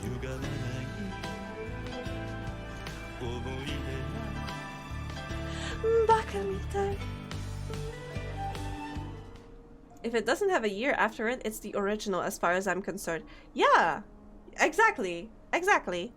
Left 4 Dead 2, of course, so many hours. But why not Left 4 Dead 1? Sims 3, yes, I've played it, but I think there should be Sims 2 or Sims 1. StarCraft, oh my god, so much, yes. The Protos were my, like, favorite fraction. Pokemon Red and Blue, no. The Last of Us, no. Pac-Man, yes. Legend of Zelda Ocarina of Time, yes, but I haven't finished it because I got lost. Portal 2, yes, I've played it, and I've played even Portal 1, but it's not on the list. Metal Gear Solid, no. Doom? Have I played the first Doom? I don't think so. Super Mario Kart, I haven't played the first one. But I've played like 6, 7, and 8, but I can't mark it because I haven't played it. Street Fighter 2, yes. Where's King of Fighters though? Dark Souls, yes. Dark Souls? Yes. Yes, sorry. Quake, oh my god. But why isn't there Unreal Tournament? That was such a classic. Tekken 3... I wasn't a Tekken fan, so no. So how many points do I have? 1, 2, 3, 4, 5, 6, 7, 8, 9, 10, 11, 12, 13, 14, 15, 16, 17, 18, 19, 20. 1, 2, 3, 4, 5, 6, 27. But I would say that for some it's due to technicality. I would have like 30, but I don't know. I'm gonna save it. I'm gonna save it, post it, and be very salty about it. But I'm gonna post it after the stream. I'm not posting anything on Twitter when I'm on stream because that will be dangerous. But that list was very stupid. And sorry, I had to share it with you because I was so frustrated. I hope you understand.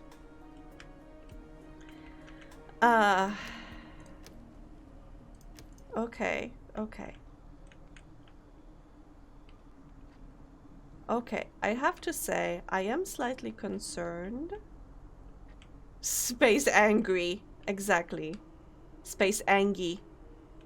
It's not Angie anymore, it's Angie. I am Angie. Expedition. There are so many things so far away from us, but yeah, there's also plenty of places here. So send scout, send one, send, oh my god, send and send.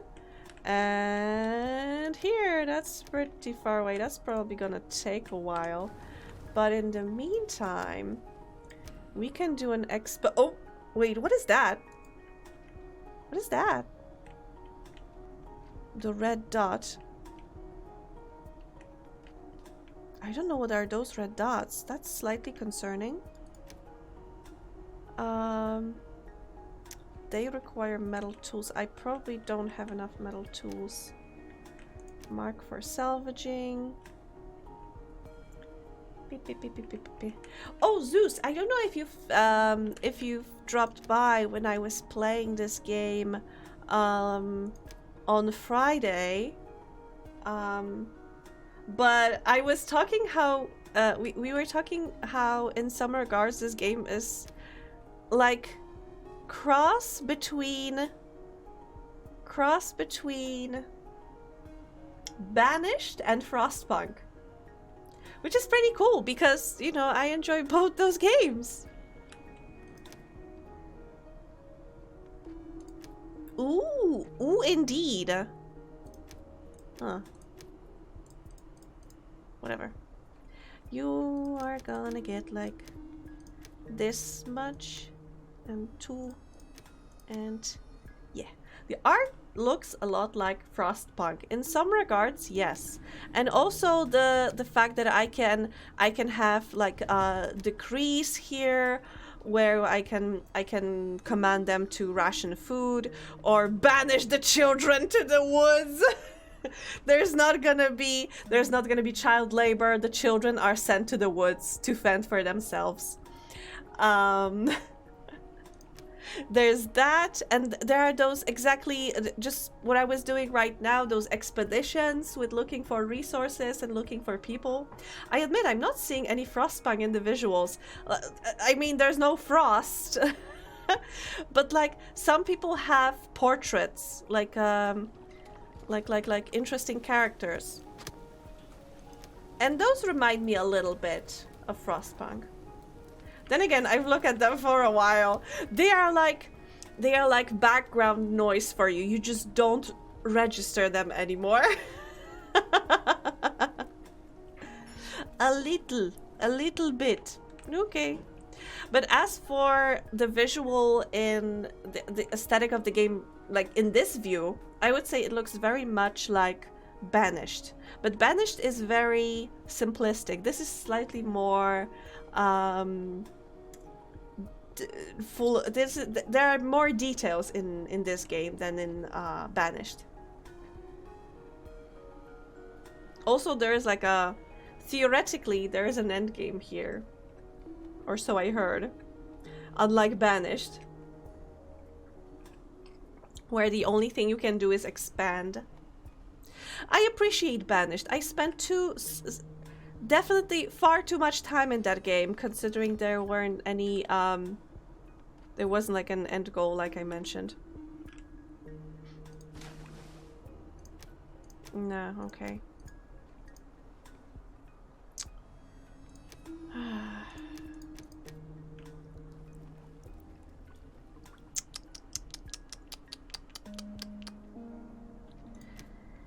Build me another electric pole to connect this. Gotta hang the laundry. Okay.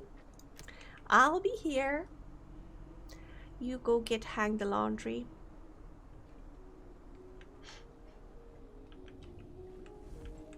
Oh, they finally built the mine! And we are finally producing some ammunition. Are we? Are we? I hope we are. It says that it's working, and it's not yelling at me that they need resources. So I'm hoping that they are producing ammunition.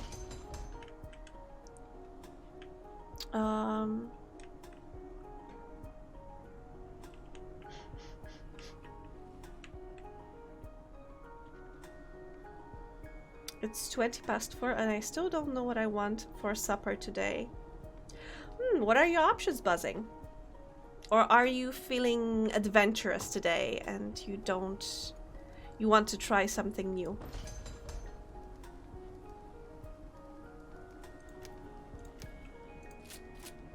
Rubber bullets. Oh. Oh, maybe actually let's make rubber bullets. Yeah. And you are gonna switch to non-lethal. Yeah, I think that should be okay. And we are slowly stocking up on the good shit again. Okay, okay.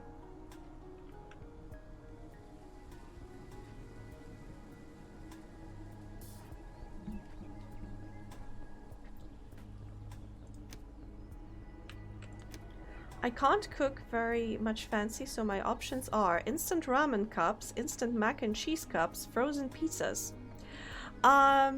If you are not allergic to nuts, I suggest making ramen, adding like a spoon of peanut butter and a little bit of a hot sauce, and you can fry an egg and put on top of it, and it's just delish. I had it today, truthfully. There's nothing wrong with eating some instant ramen from time to time, but if those are your only options, then think of which one of these you had recently and put it at the bottom of your list. And then just go for the one that you had like longest time ago. You know, diversify your palate. I want to teach myself how to fry an egg, but I've not gotten around to it. Well, it's I would say the only thing you need to be mindful of is the heat and time. Out of all other things you need is like a fry. Oh, I figured. Don't worry about it. Nice amount of oil. The GG? the GG? Or do you mean the egg? Egg. If you have nice amount of oil, then GG. Good game. Everything is nice and slippery. Everybody is enjoying themselves. Oh, stretching! Thank you so much. I'm gonna do that now. Should I rub the frying pan down with cooking oil first? If it's not non-stick, then yes. Then yes, definitely.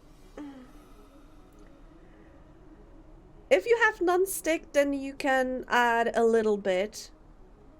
You should heat it up first and then crack an egg onto it.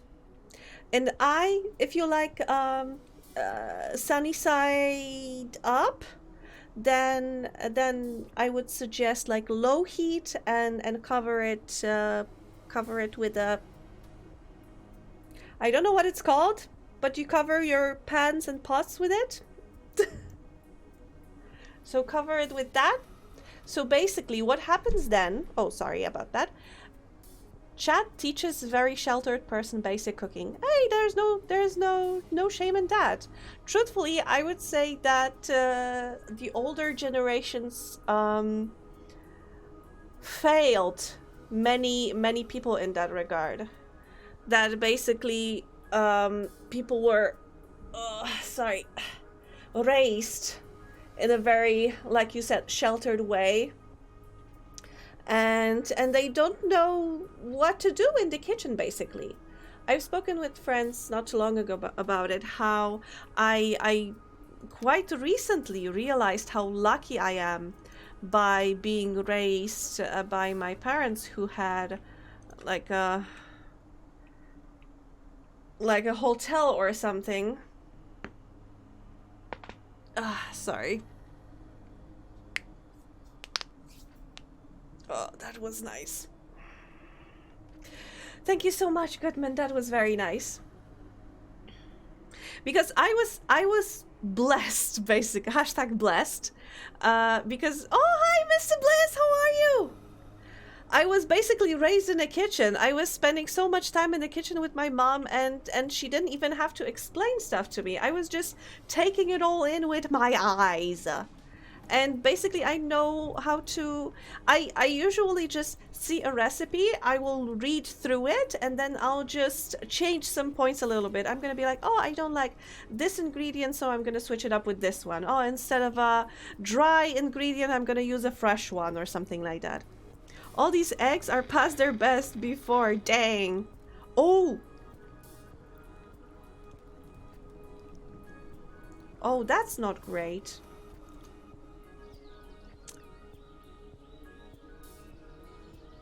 Oh, however, if we send someone on this expedition, at least we could dismantle the materials. Ooh, nice. Interesting. Hope you're doing well. I'm doing great. We are just talking about food. Thinking what Buzzing could prepare for themselves for supper. Anything to improve your joints, Angie. You sound like my trainer. You sound like my trainer, lady. She's also always like, oh, remember to stretch before and after. Nice, nice, nice. Wait, but...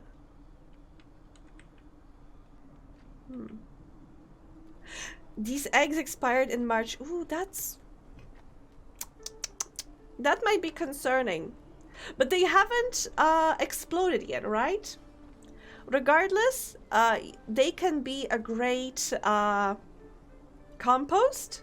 So if you have any plants, if you bury those eggs underneath the plant, it will give them like a great thing. What is that? What is that red dot?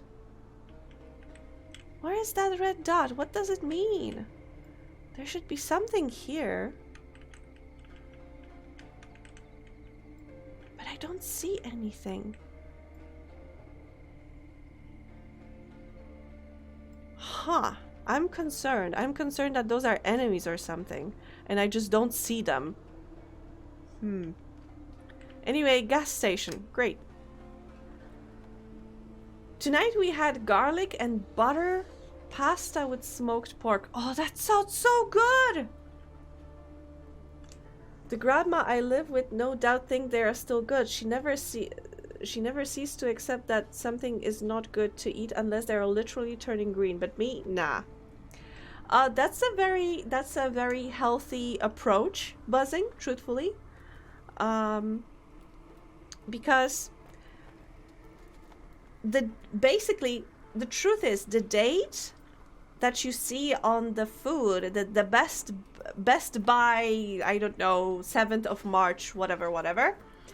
This date means that basically this is the time that the The manufacturer can promise you that this is the perfect quality that they want to provide. That does not necessarily mean that the product will be inedible. Like, for example, with a bag of chips. If it's best by, let's say, like you said, March, if you eat it in February, they are going to be crisp, they are going to be nice, and they are going to be exactly as the manufacturer intended their quality be. But if you eat them in April, they are still edible, but they are going to be a little bit like not as crunchy, but you won't get sick from eating them. At least that's the case in Europe. I think we also, so truthfully, I have to say that when I go to a shop and I see like a shelf of products nearing their expiration date, I look very closely. I don't buy dairy because that's risky, but anything else, and especially like dry foods, you can absolutely buy them and you can absolutely consume them. But with eggs, I would be cautious. I'm making an instant mac and cheese cup and I'm gonna spice it up with some taco sauce, shredded cheese, and crumbled bacon. Oh, that sounds so good! And that sounds like a great plan, Buzzing.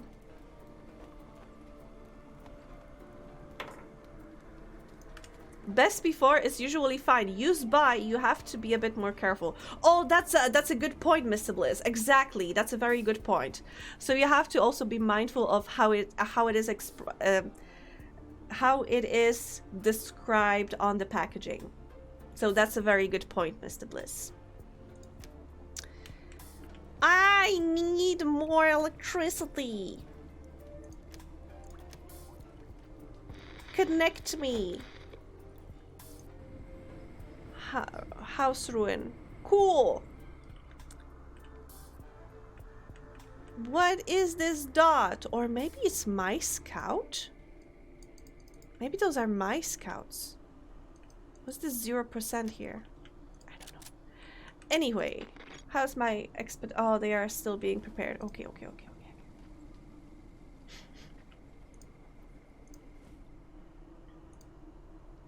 But yeah, speaking again of dairy, if you are buying dairy like cheese or yogurt or anything, and you see that there's a little bit of mold, just I'm sorry, but you have to throw the whole thing out, because even though you can see, let's say, a little bit of green at the top, and you are thinking to yourself, oh, I'm gonna cut the top layer and it's gonna be fine. No, because truthfully, the mold penetrated inside. So no. Dot Warner Animaniacs? Yes, the sister, exactly. What was I saying?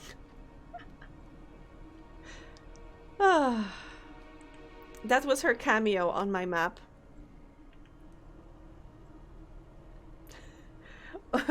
Oruja, I always ingest my alcohol before the use by date, and every time I get sick I explain that, huh?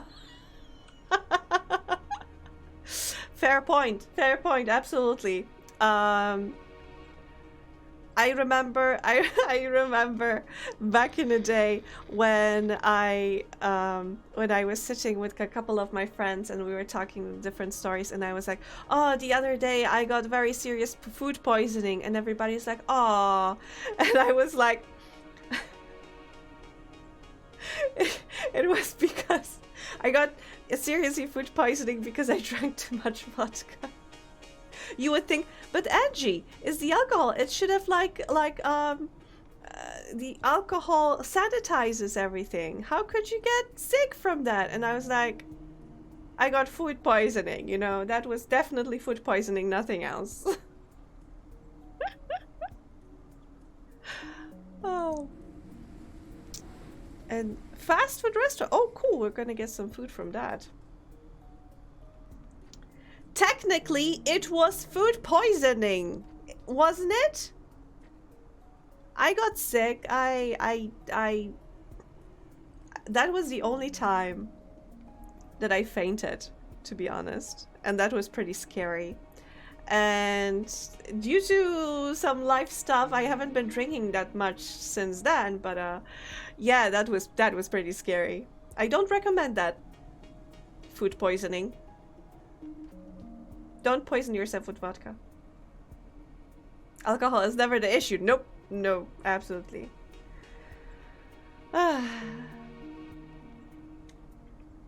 She's so frustrating about that sort of thing. Everything is either that never goes bad or there's too much salt with her. It's frustrating.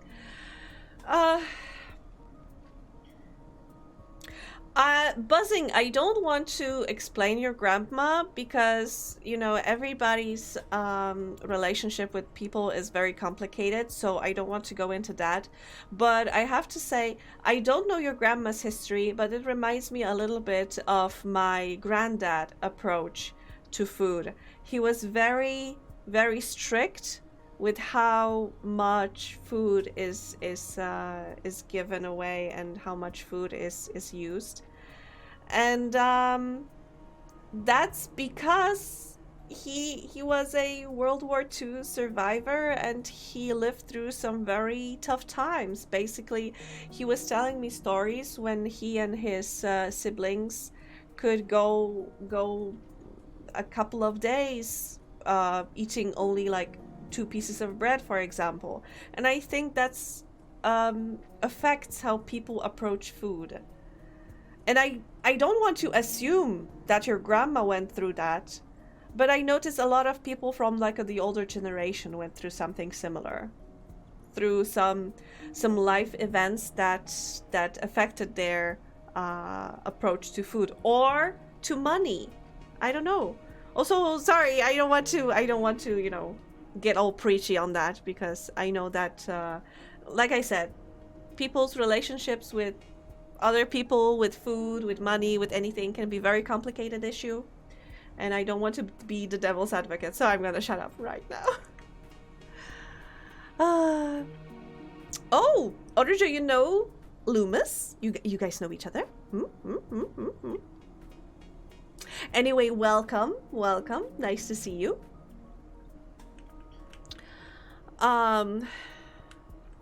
Oh, wait, we have okay-ish electricity right now. Grandma-splaining me. Sorry. I didn't intend it to be like that. Have you produced any of those bullets? Do you guys have any of those bullets? Oh, they do. Okay. It's taking a little while, but we're getting there. Our population is also dropping, so I might actually need to build some more housing. Or maybe it's just that people are unhappy. No, they are happy. So what's up with that? Okay, you know what? I'm gonna build you 1 house. You can get 1 house as a treat, okay? 1. Just don't make too many babies. Make a reasonable amount of babies. It's so nice to spice up instant mac and cheese. Absolutely. I think people are very fast to like disregard somebody who is using like instant food as a base to something bigger. But I think that it's valid. It's food. It's valid. You can add anything you want and you can make it better. Expedition is traveling. Oh, it's their icon. It's them. It's my people. Look at them. Gotta go fast. Oh, look at their little backpacks. Oh my god, this backpack is bigger than you. Aww. I love it that they are on a map. That's so cute. Taco sauce in squeeze bottles. What's the condiment, is that the word? That you always have to have in your fridge, regardless of anything. That you can use with anything, and it will help you get through like a day. I think for me, it's that I'm gonna be very basic. No, I have like 3 things. Okay. But I'm still gonna be very basic. Ketchup, mayo, but good mayo, and soy sauce. These are like my 3 very, very basic things that I just need to have in my fridge. And if I have anything in my kitchen and I can use those condiments, I can do something nice. Salad cream or mint sauce? Interesting. I miss mac and cheese. I ate in New York, but we don't have it in Europe. Yeah, that's true. You can't find mac and cheese anywhere in Europe. At least I don't think so. Maybe in some very specific restaurants, but no instant mac and cheese. I once tried to make I found like a recipe on the internet, and I tried to make a homemade mac and cheese. And it was too heavy for me. It was too cheesy. I couldn't eat it. It was very tasty.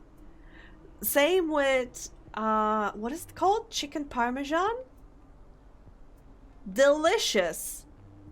But I felt so full. It was too much for me.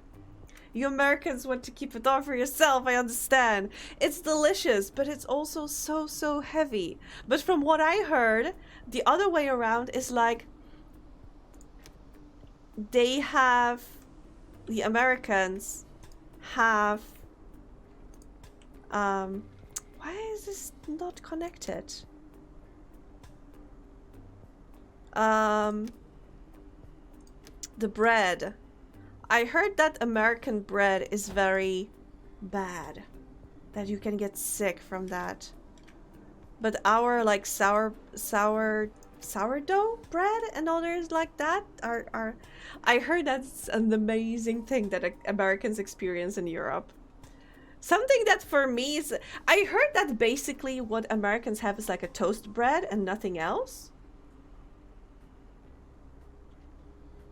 Caffeine? That's not a condiment. My grandma hates the thought of adding spices to food. Oh, my grandma was the same. A tiny baby size dash of salt. Wait, whole baby? And pepper is enough for her. Anything else takes away the taste. Oh my god. Looks like our facility. We've checked the power supply and the elevator can still be operated. Oh. Where? Apparently all the elevator buttons can be pressed, at least they're all lit up, but nothing happens except for the button for the first floor. According to the display, the hydroponics station is supposed to be located there. Let's go then. The elevator is moving, creaking and grating as if it hadn't been used anymore for a long time, but it works.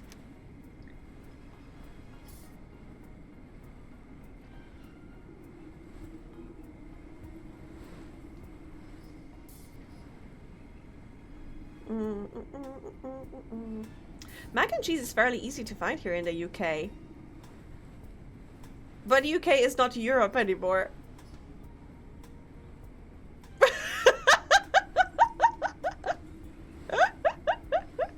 Oh, sorry.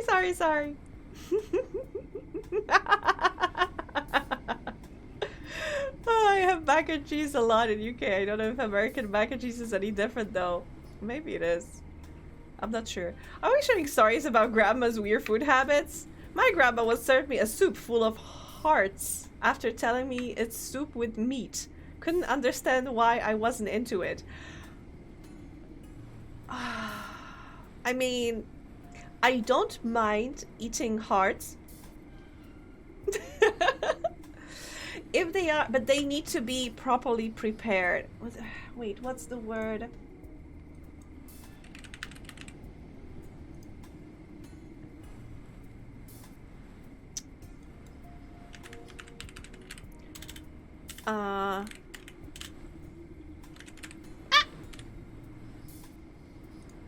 The guts? Oh, okay. I think that's the proper word. You can't Europe.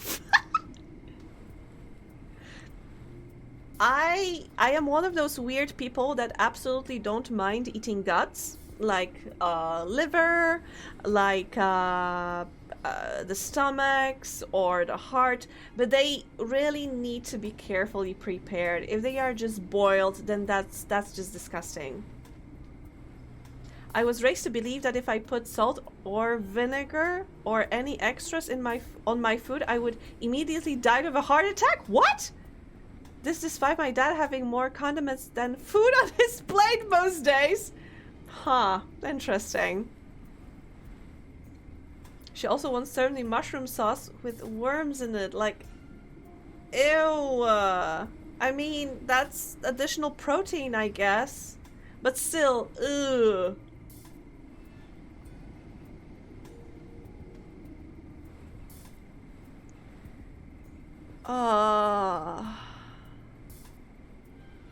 Her eyesight wasn't great, but she was also a food insecurity baby.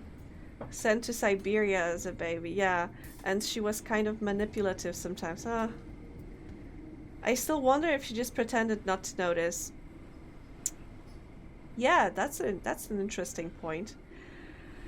I remember how my granddad just scarred me for life when we had an ant infestation at a house, and they somehow got to our jar of honey.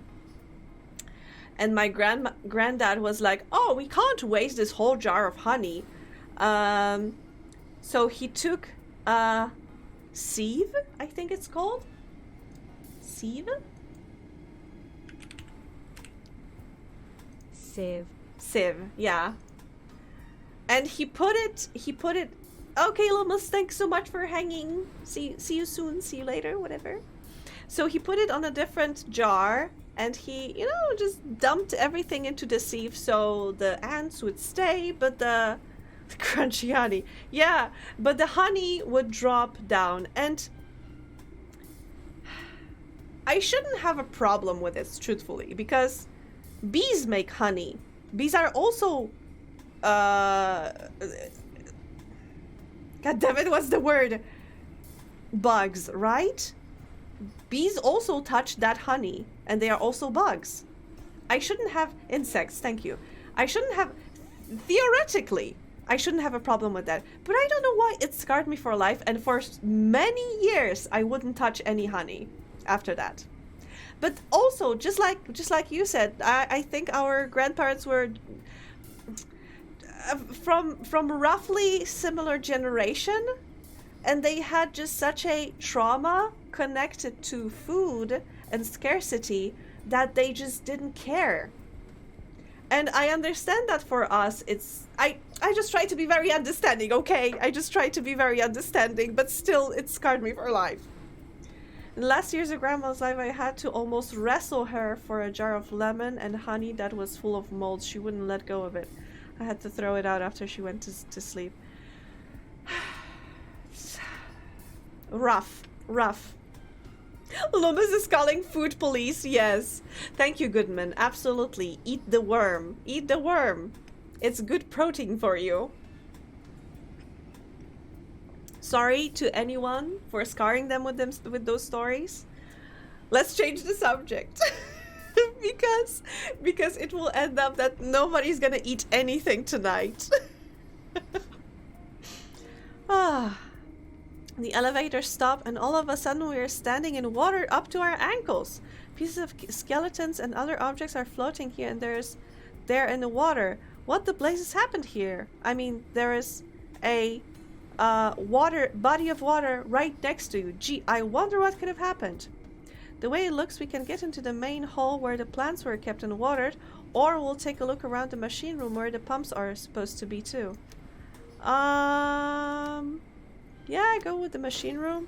Not much to salvage here, Chief, but we are able to take apart some of the machinery the state it was in. So I'm getting more electronics and scrap. Cool. As for the pumps and power units, there are supposed. Wait! Research utensils! Yes! I need them! I need them to continue research! Yes!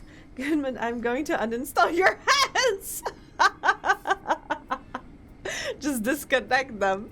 We'll pack them up real fast and might prove useful. Yes, they will! Okay, so main hall. In a nutshell, everything's underwater here. Some of the plants still seem to be alive, but otherwise everything here is all moldy and permeated with moisture, even when it's not directly standing in water. It's not very pleasant here, and we're poorly equipped for something like this. But we'll see what we can fish out of water. Ooh, some plant. There's nothing I would call at least be pleasant, but we are able to rescue some plants. What's more, there are some rare plants among them that have medicinal benefits. Cool! Fish feed. There are drawings here in the container that stay dry. They plan to set up aquaculture farms for breeding. Oh! Is that an upgrade for my fishermen?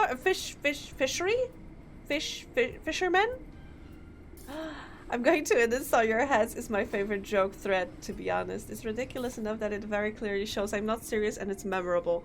Yes, and it's still slightly threatening. Yes! Pack full and get back. Yes! Very nice!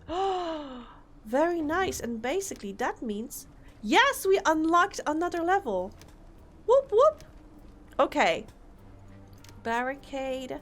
Sturdy house. Oh, and we already have fish feed here. Very, very nice. Okay, do we want a sturdy house? Uh-huh. I wanted to make this refinery, but it requires a coal mining. But we are producing enough coal. Upgraded tailor shop, upgraded workshop. Also a lot of metal. Employs more tailors. Logistics. Upgraded warehouse. Additional space. Electricity. Solar collector. Aquaculture farms for breeding. Fish. Siren barricade. Okay. I think we're going for the sturdy house. It's cheap and we gonna need it. So yeah, let's go for that. It's cheap. That's what's most important right now. But yeah, that was a very successful expedition and I'm very happy with it. I wish I had like information how much electricity I'm producing versus how much... Wait, maybe it's here in the statistics? Buildings? No. Production? Power production maybe. Electricity. So that sucks. I don't know how much electricity I produce versus how much I use. Storage, population. Maybe I need to unlock some technology for that. Oh, expeditions. I need to get back to Fallout 76 for the expeditions update now. Well. This reminds me of the expeditions in Fallout Shelter. I love those so much.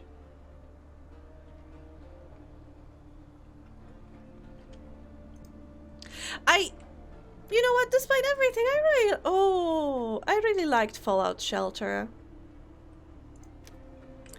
Guys, I built you a new house. You were supposed to make more babies, not less babies. I mean, you were supposed to make a reasonable amount of babies. But it seems you are dying instead. How is my population looking? Population.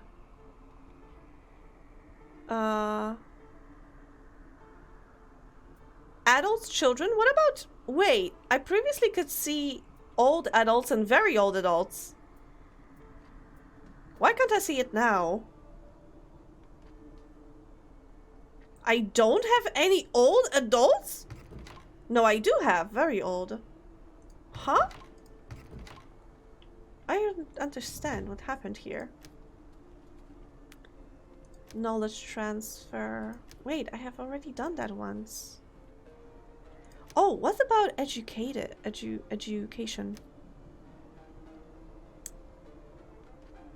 Education distribution? Educated, uneducated. Oh, this is when I did the decree and suddenly everybody was educated. But you can see that uneducated population is growing right now. Fallout 76 now lets you go on an expedition to the pit from that one Fallout 3 DLC. Oh, I heard that one is great. I should maybe do that. DC itself is coming eventually too. Ooh. Don't tell me. I mean, despite everything, I still stand by the fact that I like Fallout 3 more than Fallout New Vegas. I can absolutely understand all of the facts saying that Fallout 3 compared to Fallout New Vegas is worse. Objectively, I get it.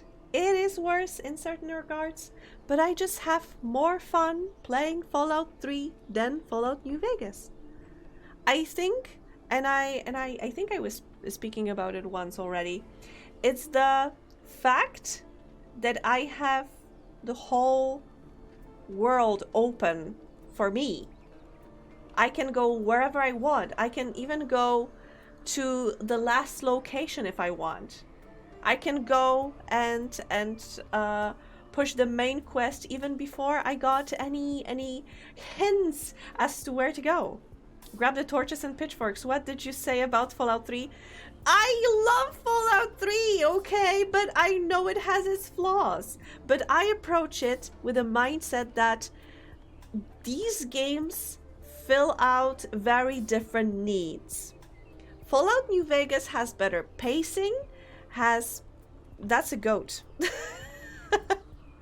Fallout New Vegas has better pacing. Maybe it has a better story. I don't know. I've never finished it, but I saw many reviews saying that it has. Then I'm not gonna say no.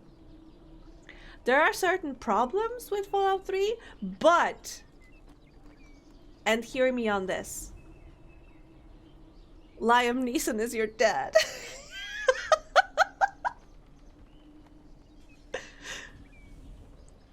Liam Neeson is your dad, and you have a freedom to go anywhere you want. Because the game is scaling difficulty to your level. Of course, you can encounter super mutants early on and you're gonna die, or you can encounter dead claws and you're gonna die. But I have to admit that I didn't appreciate in Fallout New Vegas that basically the game was slightly on the rails. I know it's good game design if you are making a linear game, but if you are making a quote-unquote open world and you punish people for exploring, I don't think that's a good direction to take with open world game. But that's just my perspective. I might be wrong. Absolutely. But again, this is my opinion in as to what people expect from the game. New Vegas is a better game, but I like 3 and 4 more. I like the Capital Wasteland and the Commonwealth, and the factions appeal to me more. I don't much care for the desert. That too. That too.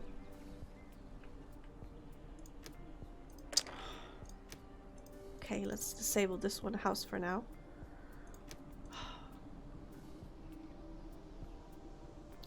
I like that in Fallout 4 you have richer color palette, I would say. Because I felt like Fallout New Vegas had this, you know how people laugh that in the movies when you have Mexico, there's like a yellow filter on everything. I felt that with Fallout New Vegas, that you had a yellow filter on everything. With Fallout 3, I think you had like a sickly green or blue filter on everything. But in Fallout 4, you had rich color, and I was like, yes, yes, thank you. That said, Nuka World was such a disappointment, and I'm still mad.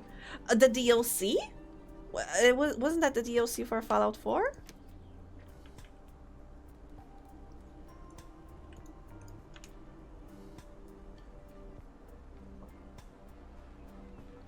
There are mods to remove them. I know. I remember installing the mod.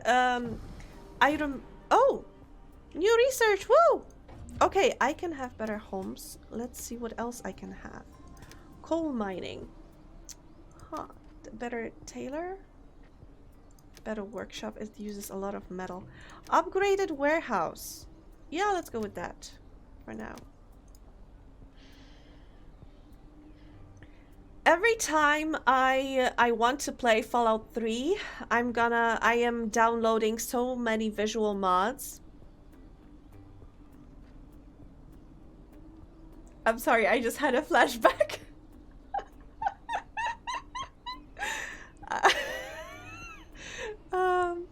You know how sometimes in order to have certain mods, you need to download certain other mods because they are using like meshes and such. So I remember I wanted to download a certain mod I think it was to have a certain outfit or something like that, but you needed a body mod as well for that. And I downloaded but it gave you it also changed the male anatomy, if you know. We all know what you did. That was an accident. That was an accident, I swear. I just wanted to have a cool outfit. I didn't realize that it would change the anatomy of the men in the game, and I realized only when I was playing the game and I looted a corpse, and you know, I step away from the corpse and suddenly I see a schlong. And I was like, holy shit, what is that? Pings. I didn't that was by accident, I swear.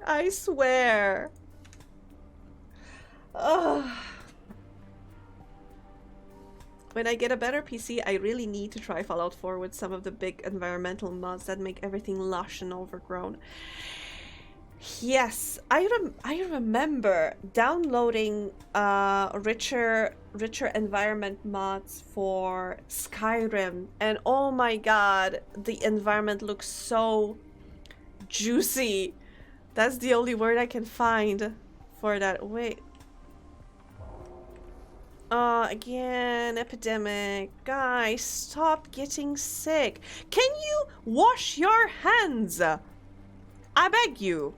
Wash your goddamn hands. Your goddarn hands, come on.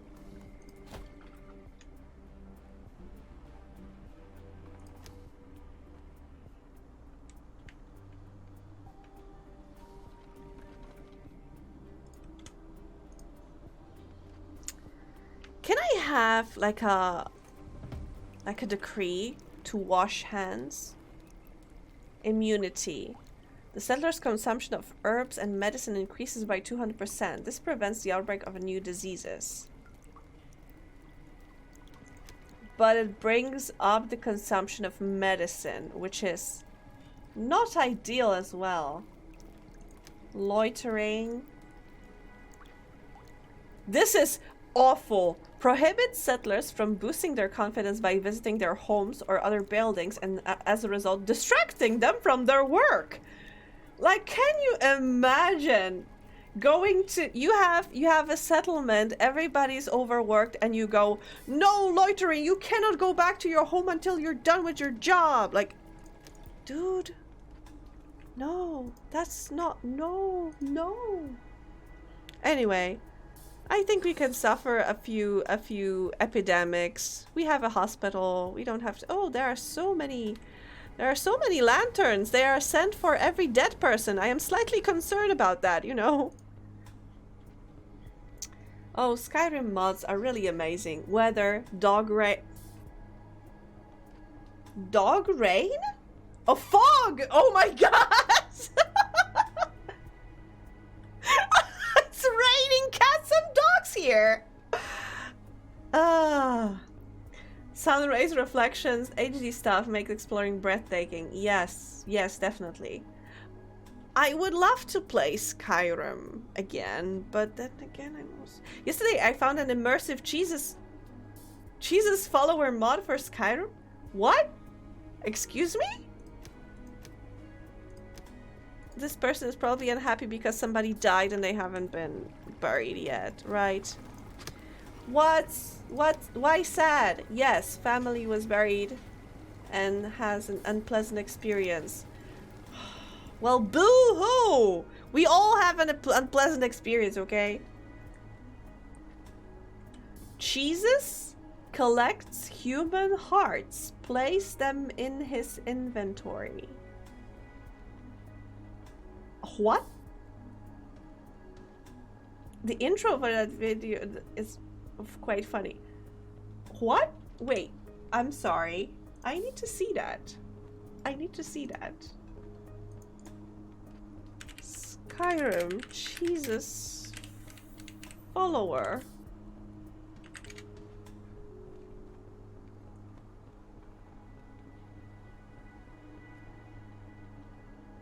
Is it this? Wait, let me.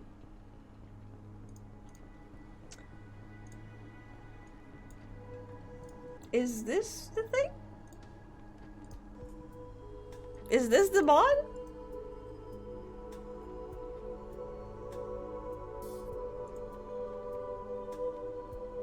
It's him. It's Jesus Skyrim. Jesus of Nazareth himself.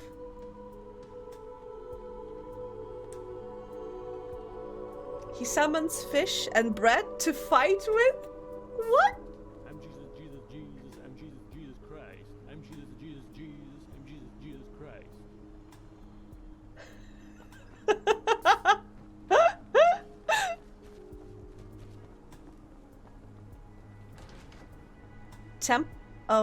Temple, okay. You can find him in the temple. That's, Come to me, child. Accept Jesus as your personal savior. I will be always with you, and everything I have is yours. Your life has purpose. Don't forget about it. yes! Strangely, he has a strange accent. I'm wondering if it's like a Russian guy who made this. That would be so obvious, though. This is why Skyrim is still one of the most popular RPGs ever after 10 years. Where else can you get this? Nowhere. Would you like to take a bite of my flesh? What?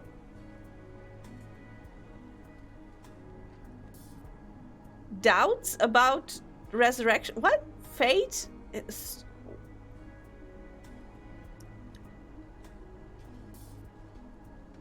A loaf of Lord's flesh. He has a bow. The holy blood of Jesus. What? Stay down.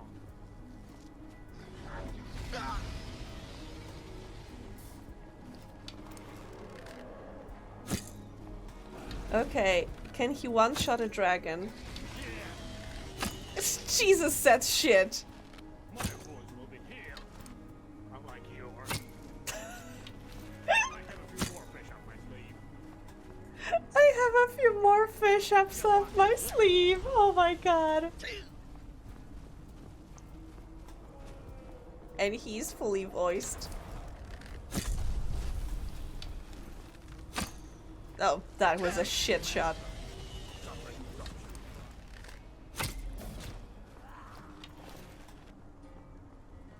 Was that Jesus' follower? Is he actually throwing fish? Burn in hell. Because your last sin. The internet was not a mistake after all. Absolutely not. Modding community is the best. Squish, squish, sticky fish. I'm back. What was that about Dog Rain? Not cross me.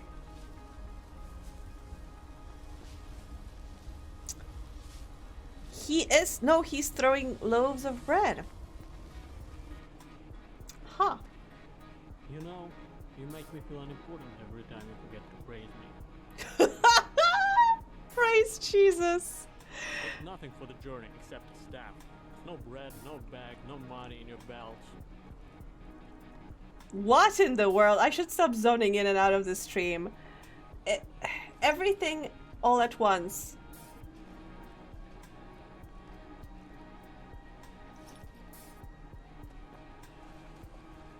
Wow. Wow. Basically, Jesus can bless you to walk on water. Without me.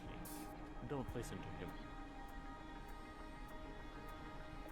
Just pray and, you know, Bob's your uncle. Why not? What do you want, son of uncertainty? You want me to jump or do something? Sorry for the music in the background, that's the I know game. that my ability to read thoughts is kind of limited in Skyrim. Okay, but you owe me a soul. Next time you die. Wait, Jesus can die? No. Of course not. The kingdom of heaven has come near. Of course. Neither angels nor demons nor anything else in all creation will be able to separate us. Traveling with you is so exciting. Oh, can you romance Jesus? You tell me that you need me, then you go and cut me down. But wait. Jesus Christ Superstar. You're the third person to ask me about this. Well, you know where my priorities are. Amazing. I troll through tens of submissive vixen of Skyrim better females upper body nude patch mods like through glass shards, but then thank you, Lubas. I see a Jesus follower or a mod to make Mirak run a bakery or petable cats, and it's like, okay, Skyrim modders can retain some rights. Dying was kind of his big thing, but he didn't die permanently. Thanks, guys. The description said nothing about him being romanceable. Maybe that's for the best. Wait. Isn't there a cult that's basically about it? About romancing Jesus? Wasn't, wait, how do you say it? Joaquin Phoenix raised in a cult of Jesus, something love. Yes. He was raised in a cult where basically you are supposed to imagine that you are a bride of Jesus, regardless of your gender. When you pray, you are supposed to. Angie, this stream is a banger. Thank you. I'm so happy that you are enjoying it. Let me pull out that.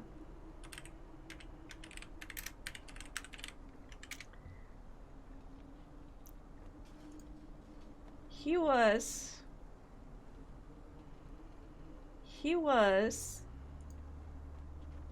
raised in a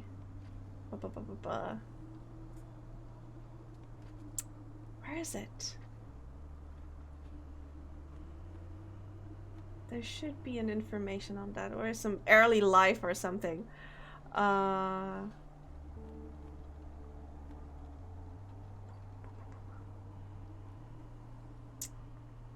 Oh god, I can't find anything about this. I was sure that it's... Don't tell me I imagined it.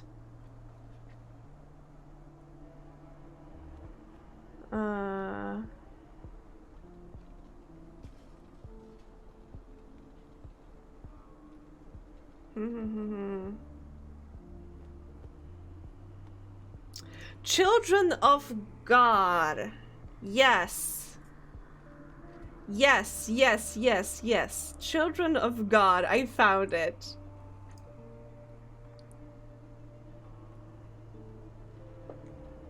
Dudes can wear a little bit of wedding dress for Jesus as a treat. That's LGBT friendly? Maybe. I'm entirely in favor of bisexual polyamory Jesus. Guys, listen to this. There's a history. The history, isn't there like a TLDR in here? I mean, it's an awful cult basically focused on sex, which isn't great. But it is said that basically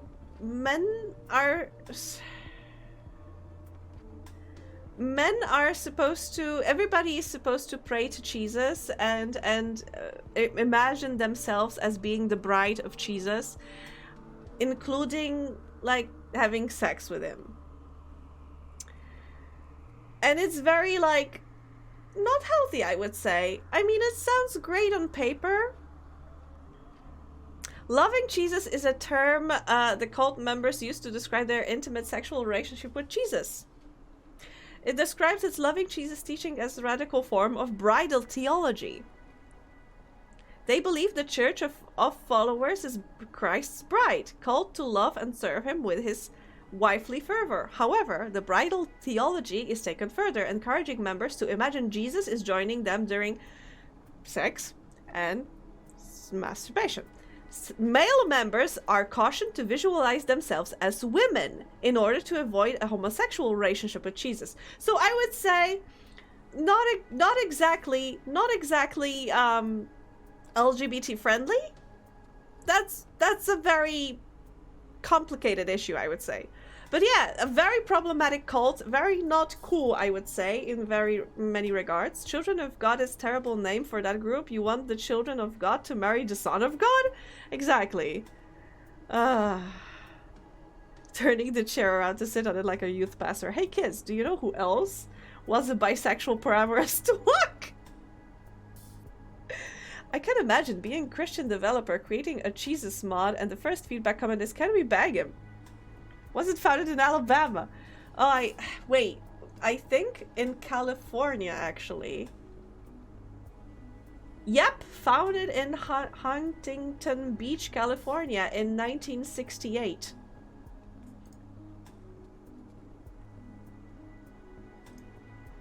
But yeah, I mean, that's a very toxic cult. I know they call themselves children of Jesus and they are loving Jesus and you are the bride of Jesus, dudes. I don't know, you're trans girl, right? Yeah. California man. Now California Jesus. Yes.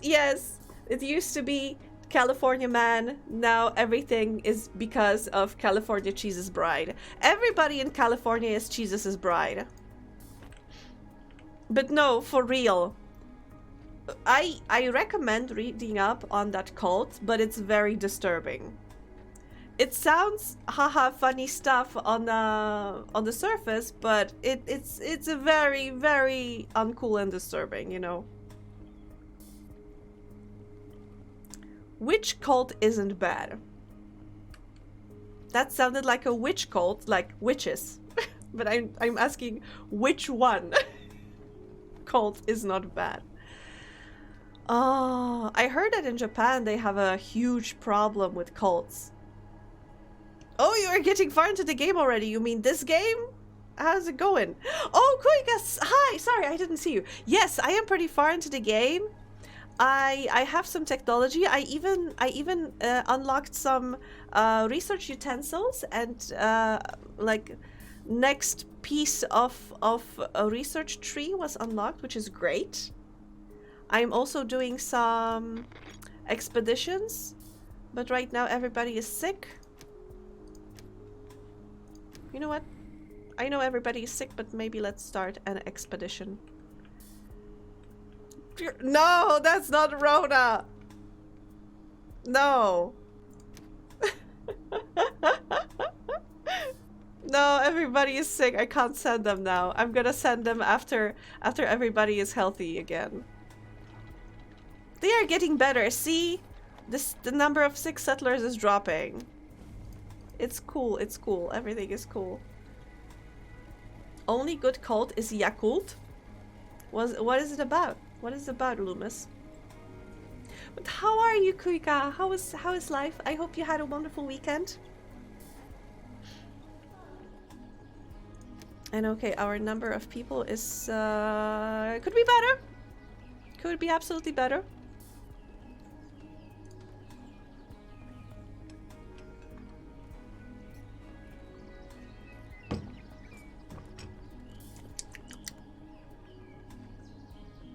Cultured yogurt. I had to deal with anxiety early this week and sleep deprivation, but I'm doing pretty good right now. Aww. I'm happy that you're feeling better, but sorry that your week was rough. It's very powerful. Culture helped me digest some serious problems. Good one. Good one, Loomis.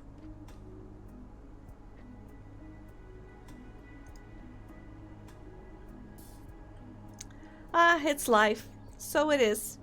It'd be like that sometimes. What will happen if I connect you? Okay. Well, I don't think we need wells connected.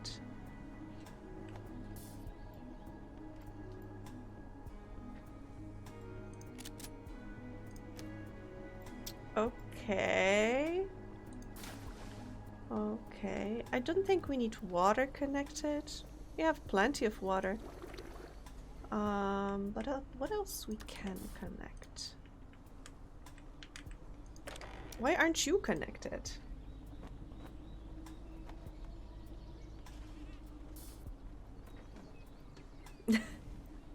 I think you'd appreciate knowing that in Polish we call jokes and puns like this suchar, which is like stale bread slash dry crumpets.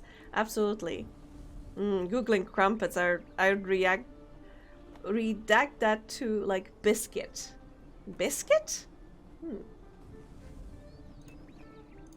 But still stale and not edible. Crumpets look good as fuck.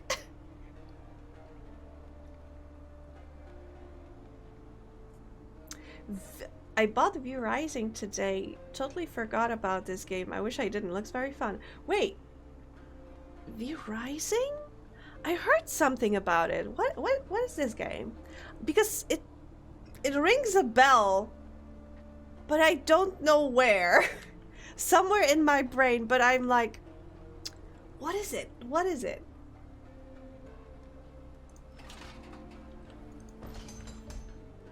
Okay, guys, how's our bullet production? It's going, as I can see. But you know what? Let us power you guys up a little bit so you can be more efficient. This is gonna be 300, and this mine is using 300, so we're gonna disconnect you, and you are gonna be connected 1, 2, 3, 4. Not ideal. So we're gonna make another one, and another one here. Okay. And disconnect expedition station. I'm sorry. Vampire isometric game? Oh. Vampire isometric game. Huh. It's new. It's a bit like Valheim in some ways. In Valheim, you are like you have pretty big building mechanics. Is it the same here? Back in 4 minutes. Need to watch a crumpet recipe. No worries, Zeus. No worries.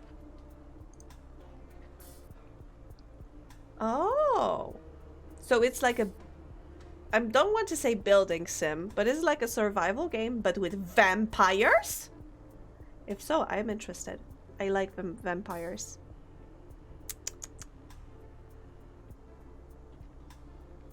Hi, Silver! I'm feeling a little drained, but glad I could make it the stream. I'm gonna get comfy and enjoy. Yes, you get comfy. You enjoy. I'm so sorry that you had a rough week. I'm fingers crossed it's gonna get better. And thank you so much for dropping in, Silver. Thank you, thank you. Take care of yourself. Make yourself a nice cup of tea or hot cocoa or whatever you like. And enjoy our company. We've been just talking about cults. We were talking about upgrading ramen and mac and cheese, and what else we were talking about? Suhar. We were talking about suhare. And yeah, I am upgrading my my village right now. Speaking of upgrading, I should be able to upgrade the houses. Huh. Right now you have maximum amount of people 5. If I upgrade it, it's then 10? 4 adults and 6 children? Let's upgrade it and see what happens. You were just talking about cults. Wanna join?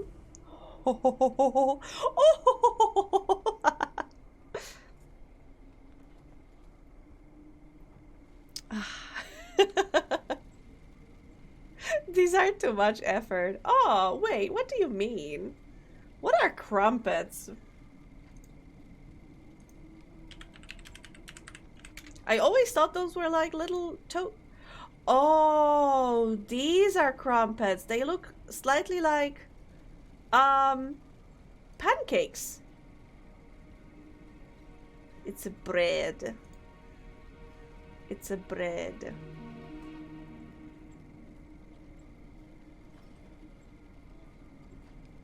Huh. You know what? Now I want to learn how to make them because they look tasty.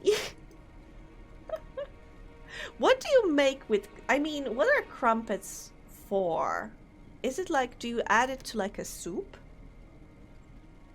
Like toasted bread?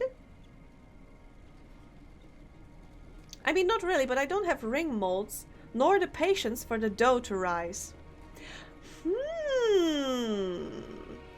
Well, I don't have the ring mold as well. However, I think it's like a combination of bread, slice / pancake. It definitely looks very much like a pancake, but a very thick pancake. You might be thinking of croutons. Yes, croutons! Like little toasted bread. It's like sliced, diced? Sliced into dices. Sliced and diced. Why do I have carrots everywhere? I was supposed to have cabbages.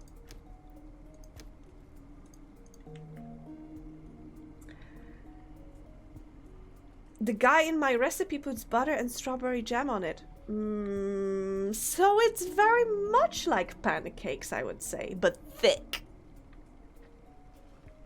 We have pineapple jam in the cupboard upstairs. I should try it tomorrow. Oh, pineapple jam. Oh my god. I remember a few years ago, I made a strawberry pineapple jam and it was amazing. I wish I made more of it and I want to repeat it, but ooh. So the little holes get filled with whatever topping you put on them. Well. I think I might be hungry. Oh, same! Even though I ate right before the stream. I ate like a pistachio cake. I bought myself. I never had grape jelly. I want to try the true quintessential peanut butter and jelly sometime. Wait! Is peanut butter and jelly with grape jelly specifically? I always had like when I made myself peanut butter and jelly sandwich, I used strawberry jam or jelly. I ate my entire takeout order that I usually spit in two. Wow. Wow. What did you have? Pad Thai? Oh, the usual?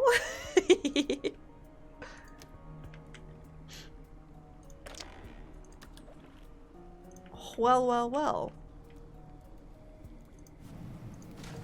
What do we have here?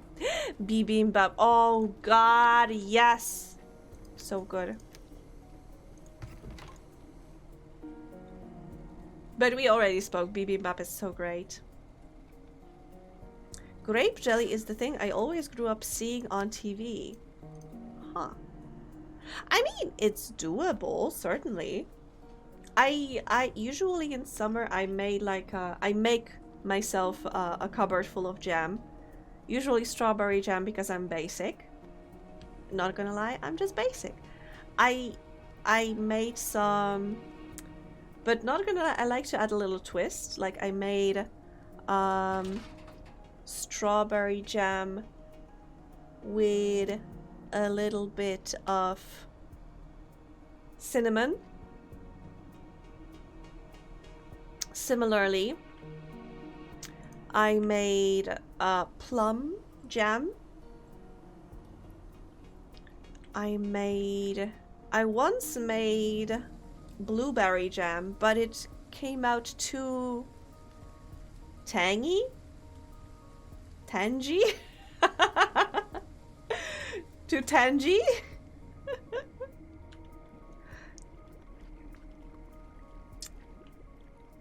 Sour. Sour? Is that a word?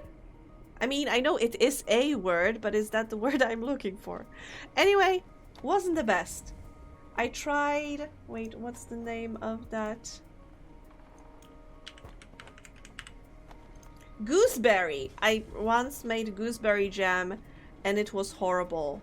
And I felt bad afterwards.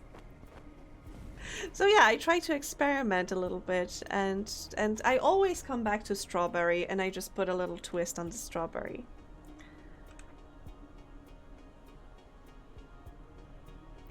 Of course, Homestuck. The ship name for the first bronze troll and the first purple troll is peanut butter and jelly.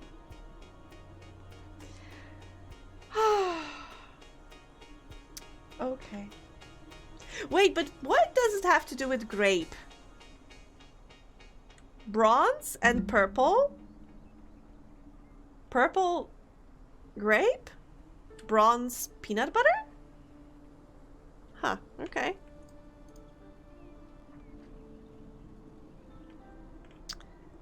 Anyway, why do I still have little to no metal? Because we are using too much plastic cloth. 1 metal, 2 metal, 3 metal. I think we also have 3 cloth. Wait, okay, so number 1 cloth, number 2 metal, number 3 metal, number 4 cloth, plastic, then again plastic, cloth, metal, cloth. Okay, so it's... So we have 3 cloth and 3 metal and 1 plastic? No, 2 plastic. Oh, because we have no electronics anymore. Okay. Brown peanut butter, purple grape. Yes, yes, yes. Haha, I figured that one out. Okay, you are supposed to take care of the tools, but what if I told you a better productivity would be nice? So that's what are you gonna teach kids at school? To be productive members of society.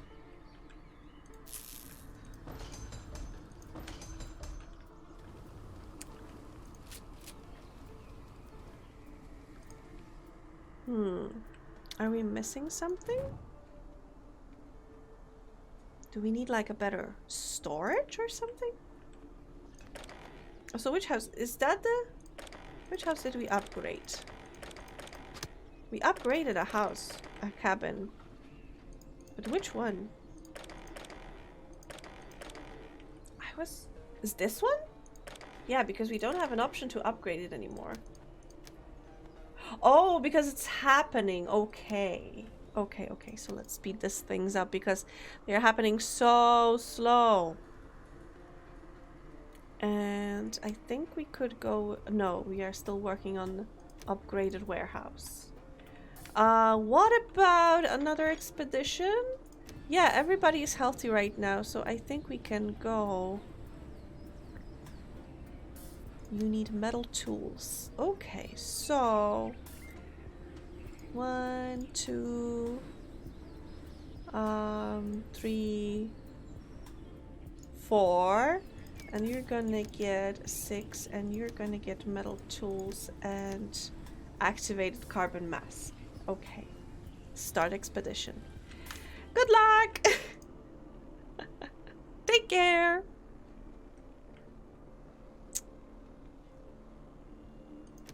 Plastic. Okay, plastic. Can I erase the limit on plastic?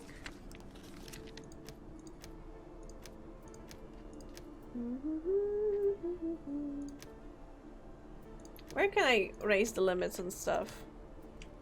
Oh wait, I think here. Plastic, yes, limit 200. That's better. The limit on metal is 200 as well. That's fine. Wait, we lost electricity again? Oh, it's here, okay.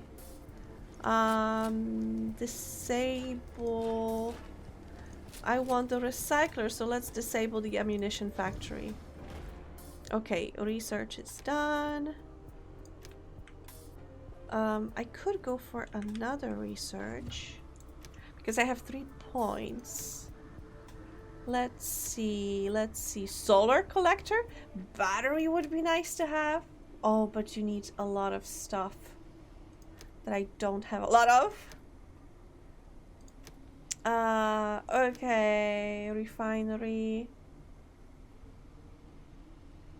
For each other refinery produces metal cloth. The production lines can be... The refinery works faster and more efficiently than individual recyclers. Okay, I think it's gonna be worth it, although it's gonna take a lot of our resources, which is not great. I don't love it. But it's gonna be fine. We have expedition going out. We don't have any homeless people. Our population is still a little bit meh. We're here, Chief.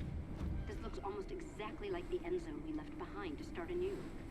Can you still remember the tingling of sunlight on your face when we first opened that airlock and stepped outside? For a moment there, everything seemed so bright and promising. Anyway, a thought just crossed my mind. Maybe there are other survivors down there. Maybe. People like us. Let's hurry up and get that main gate open so we can find out. I think it's highly probable. Last time we explored a place like this, there were other options, other people. Oh wait, no, we already found them. Oh my god. Blech. Oh, there are. Wait, what? Some explorers of this expedition received a negative effect on their confidence.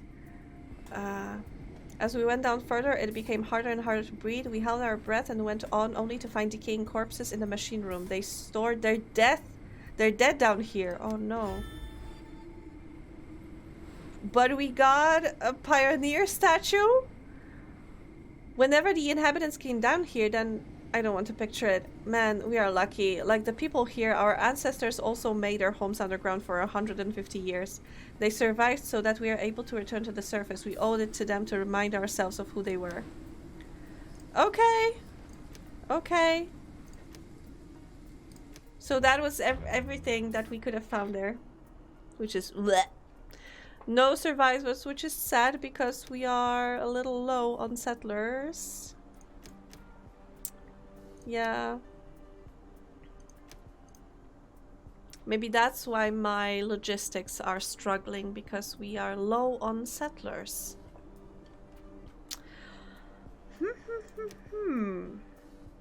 Community. Advanced school campfire. Logistics. Trading post. Technology. Okay. Weather station, electricity, decorations, defense. Isn't there? I think there was something like a radio tower or something. Farm, no. Trading post, no. Warehouse. I was sure that there was something like that, but maybe. Halloween buildings, hell yeah! I should be making those.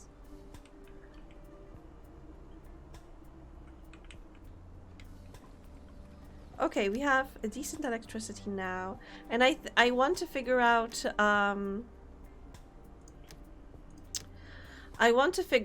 to get batteries.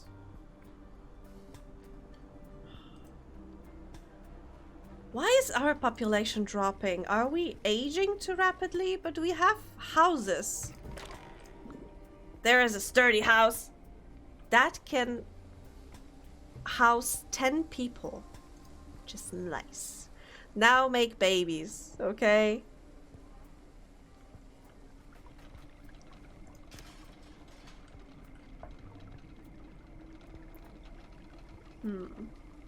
Too many sick people, not enough child making. Yeah, maybe. Farmer, forester, technician, miner. Huh. Maybe, I mean, they are already slightly happy, but maybe they need a pub.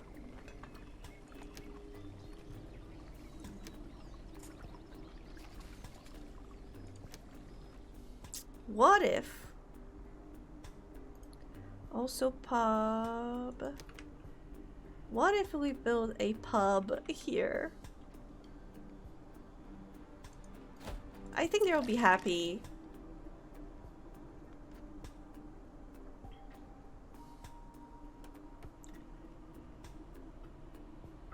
Are we aging too rapidly? Shout out to that one conspiracy theorist on YouTube who literally thinks time is advancing faster than it used to. You know what? I don't want to be that person, but he kind of has a point. And you know why? Because it's a matter of perspective.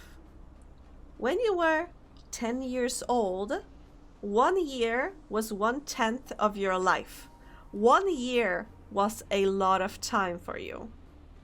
When you are 20 years old, 1 year is 1/20th of your life. And then you are 30, and then you are 40, and then you are 50. And suddenly 1 year is a small fraction of your life. And I think that because of the perspective, it appears shorter. It appears that you have less and less time. It appears that you are very suddenly aging and approaching that deathbed. Sorry.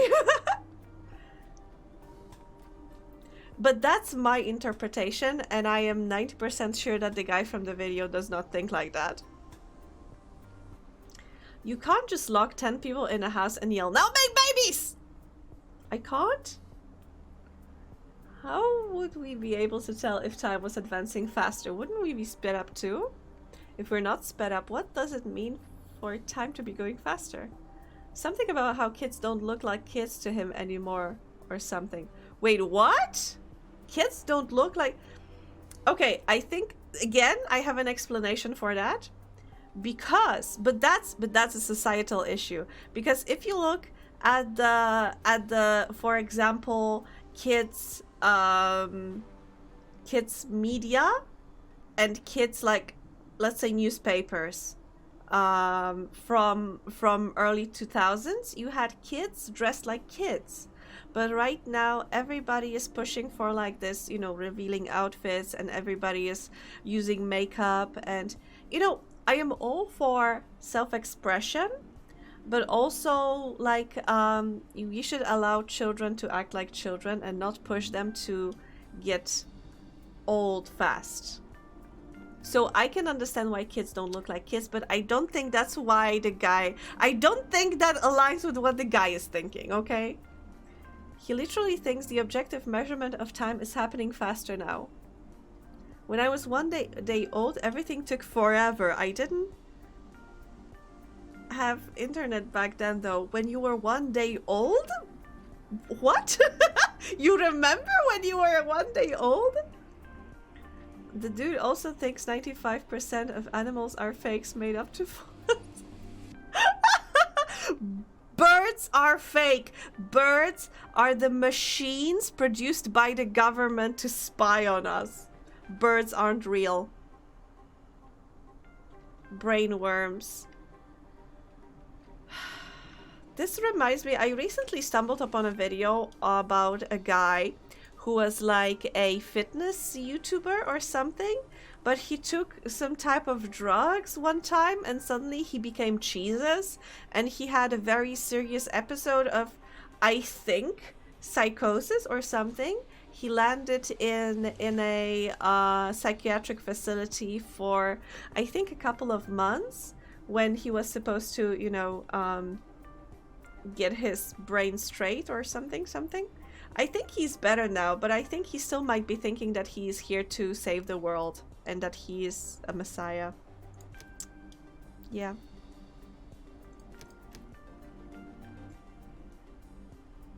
I don't think there is an objective measurement of time. Like, we have clocks and atomics and such, but they run on the same physics as us. Anything that speeds up them also speeds up us. Yeah, I mean, I think regardless, if you took that clock near the black hole, it affects time and space so much that the clock would slow down. So, you know, I don't think we would be able to perceive change in time.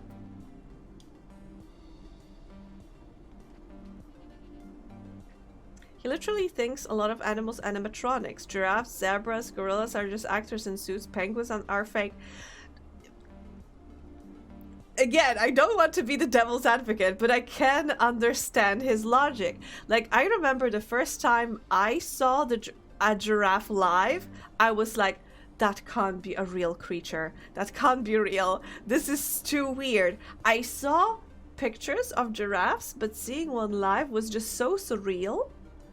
Then it blew my mind. And I don't know, my logical brain understands that they are real creatures, and due to, you know, difference in an environment that this creature lived in, they are certain physical differences. Now, they evolve differently. But again, what the guy is saying is stupid, but I absolutely can understand his reasoning. We live in an interesting world. I mean, I've never seen 95% of animals. I mean, do kangaroos sound real to you? Kangaroos? Platypus?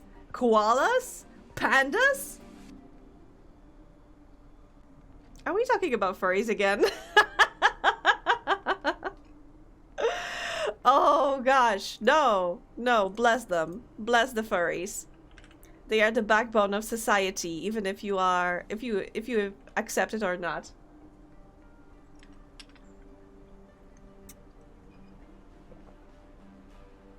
Without the furries, we wouldn't have the internet as we know it. And it's pretty amazing. If we were talking about furries, it would be cooler. Furries are cool. I agree. I absolutely don't understand furries. But, I mean...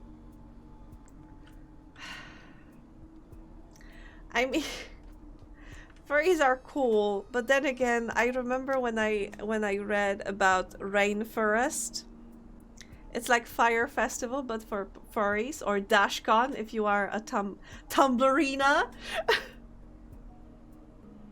There are cool furries, but there are certain furries that just give everyone bad reputation.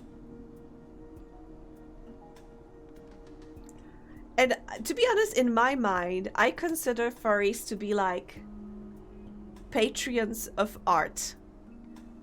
Because how many times I've heard from people who said like, oh, if you are a struggling artist, just draw furry porn. It's that easy. Apparently a force of raiders is assembling right near us. Oh god. And it won't be long before they try to attack us. Okay. Okay, I mean, we are already starting to build some defenses. It's taking us a while. No, I think we'll try to bribe them again. And I think in order to do that, we need to start stocking up a little more on the water. So, because water is cool, everybody loves some water.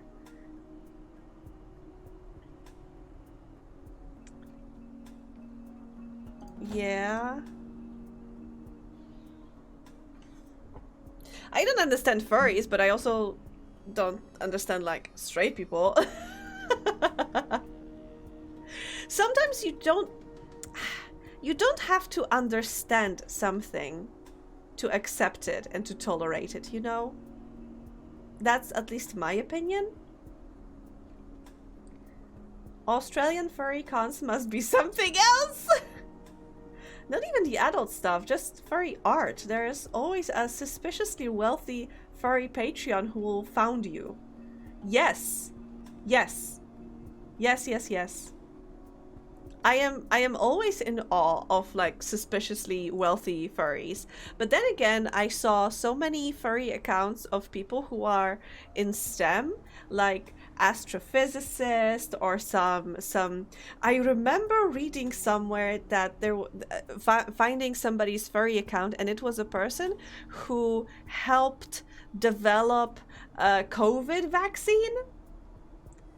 And they had perfectly safe for work account, but they just had fan arts of themselves as a furry scientist.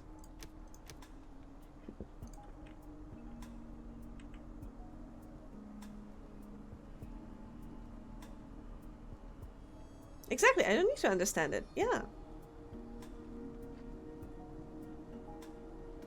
Cheese it, I followed them. Oh, you know what who I'm talking about. Cool, cool, cool.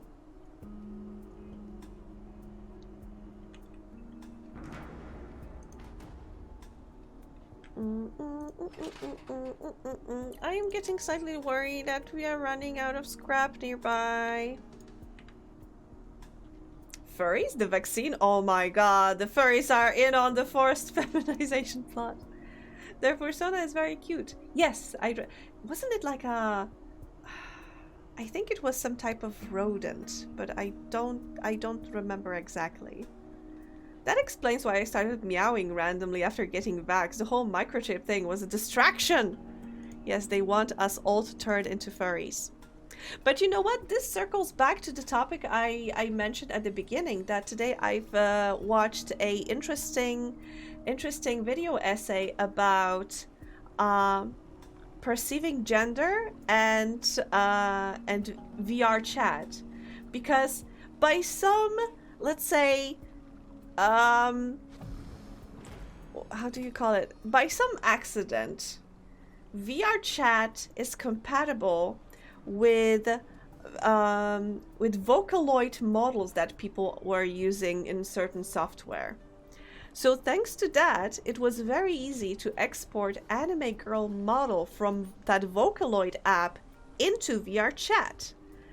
And suddenly, you know, and being an anime girl became very, very easy to do.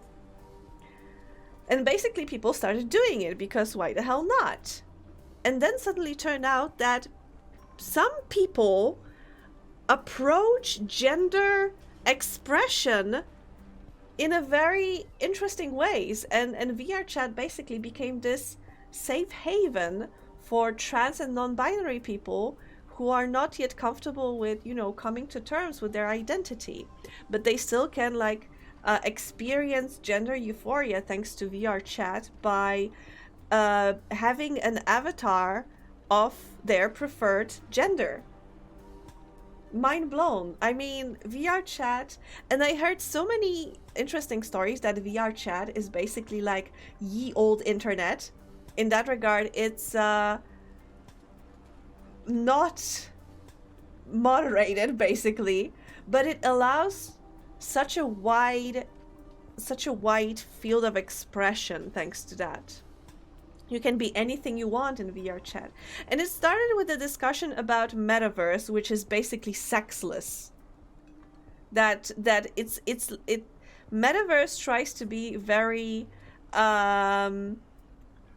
not synthesized, but like purified version, corporate version of VR chat, and because of that, it's not gonna be popular. It's gonna die because they basically do not allow furries, and they do not allow like a free gender expression. I'm not a proper furry, but I have one piece of art of a fursona just for the pure sake of it. It's like, it's the 2020s. Why not have a fursona? Fucking metaverse. Brand's big marketable playhouse. Sanitized. That's the word I was looking for? Might be. Thank you, Buzzing. They really thought people would hang out in a fucking ad. I'd rather mosh in a dentist waiting room. Yes, but you know, I was thinking the other day, what could be the point of metaverse, of like a corporate sanitized version of a virtual reality? And you know what came to my mind? Work.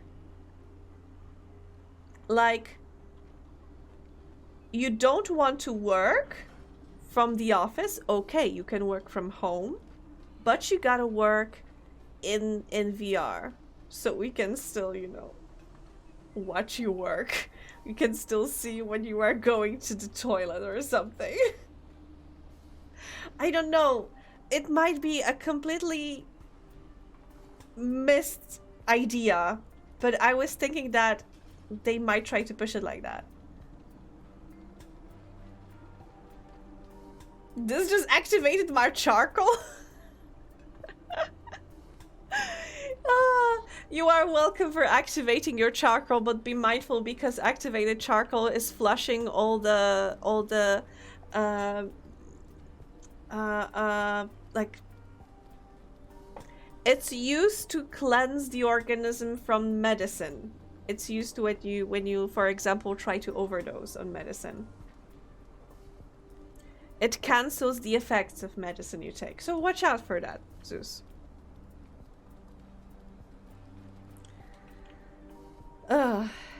In the future, we will develop the machines from Chrono Trigger that gives you a full night's sleep in second, and bosses will use that as an excuse to keep you at work for a day at a time.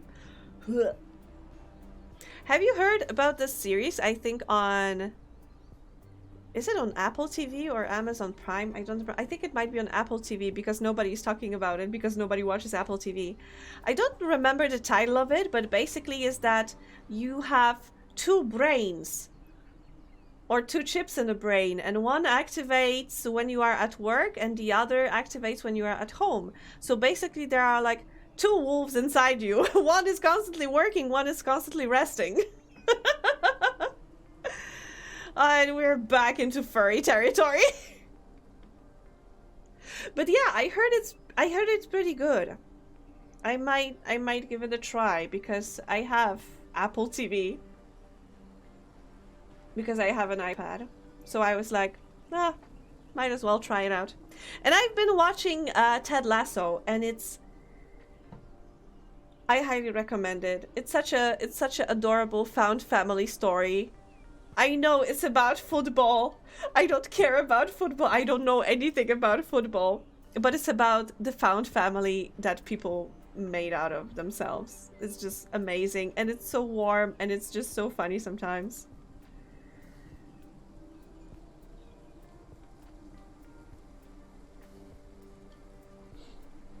That was an automatic defensive reaction to the idea of being forced to use metaverse to work. Activated in my bloodstream. That already kind of happened once when factories were invented and humanity's natural sleep was forcibly reshaped for better productivity. Orujo, it is said that people have different because we have something called neurodiversity, right? Just like people have black hair, blonde hair, red hair, brown hair, whatever. We have physical differences also in our brains, and some people are night owls and some people are early birds, right? Some people require more sleep, some people require less sleep. And basically by pushing everybody into this neat little box of working from 9 to 5, you are forcing people who are night owls to get up early, where they cannot be very productive. Sorry, I'm losing my voice. So basically, natural sleep, I would say, is allowing people rest when they are tired. And some people are tired in the evening, and some people are tired in the morning.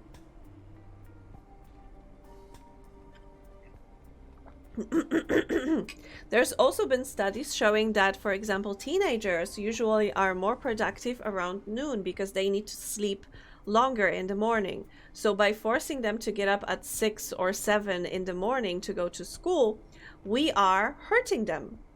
And we are hurting their natural sleep cycle.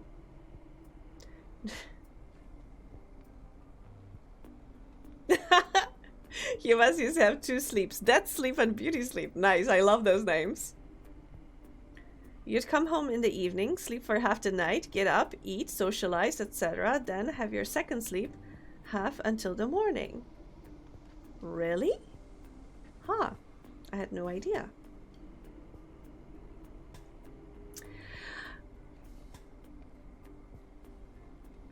But are you sure that you would come home in the evening? Wouldn't, because looking at for example,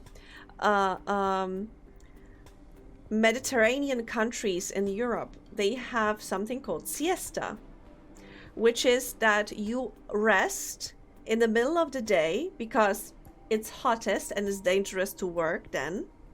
You are taking a break, you are taking a nap, and then you are waking up in the afternoon and you can continue work because, you know, the weather right now is pretty mild, it's not as hot. And then you are working until, like, let's say late, not very late hours in the evening, like until 9, 10 in the evening. And then you have time to socialize and to sleep again.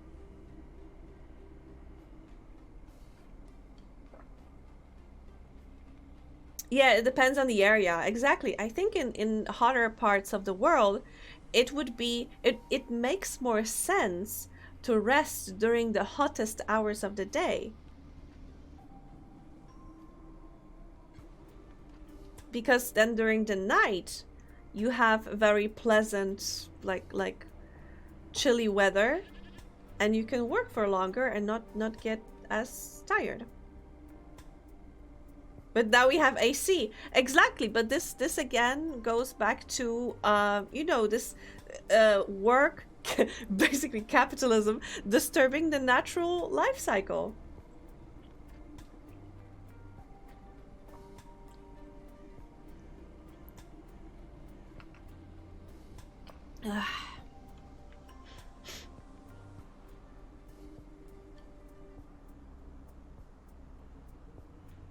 Oh, in northern places where you can have long nights, you would have both them in the dark. Oh, that makes sense.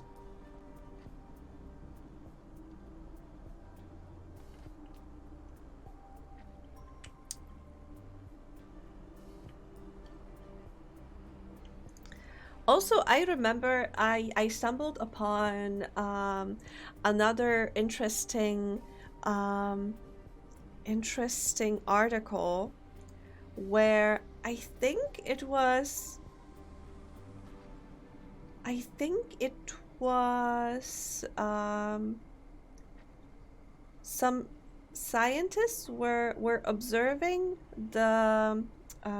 let's say natural cycle of a certain tribe in South America, and basically they were observing how much downtime they had and what were they doing during their downtime, because you would think that if you live in a village you have to constantly work because there's always something to fix, there's always something to produce, there's always something to mend, anything. But the truth is, they said that people had a lot of downtime during the day where they would basically do nothing. They would sit around a fire, share stories, they would play with their children, they would play with each other. So in our society, you would call that doing nothing. But truth is, it was a very important part of socializing, of making, of bonding with each other, of just creating a community. And by creating those relationships, that was a very tight-knit community. And, you know, nobody was separated. Right now, it's pretty hard, I would say, to properly socialize, and only socializing, especially for like younger people, comes in the evening. So naturally, oh, what are you doing in the evening? Well, you go and party. Are you not bonding via TikTok? Not necessarily, no. I mean, you know, but even you laugh, but even going back and speaking and talking about TikTok, I don't know, maybe I am weird or something, but I still perceive talking to people on the internet as socializing. And I hate the word networking because it just makes it sound that, oh, I am networking, I am just talking to you, and I am socializing with you because I want something from you, which is horrible. The only thing I want from people is to have a relationship, to have a conversation, to send them funny memes, to ask them about their day, to see what they are up to. And I hate the word networking, and I prefer just saying making friends. But if I say making friends, everybody turns to me and they are like, "Ah, you are one of those, and you are calling it making friends because you are trying to pretend that we are making friends here while we are networking." And I'm like, "No, I want to actually make friends." Angie isn't on the Sigma pole grind set. Absolutely not. Absolutely not.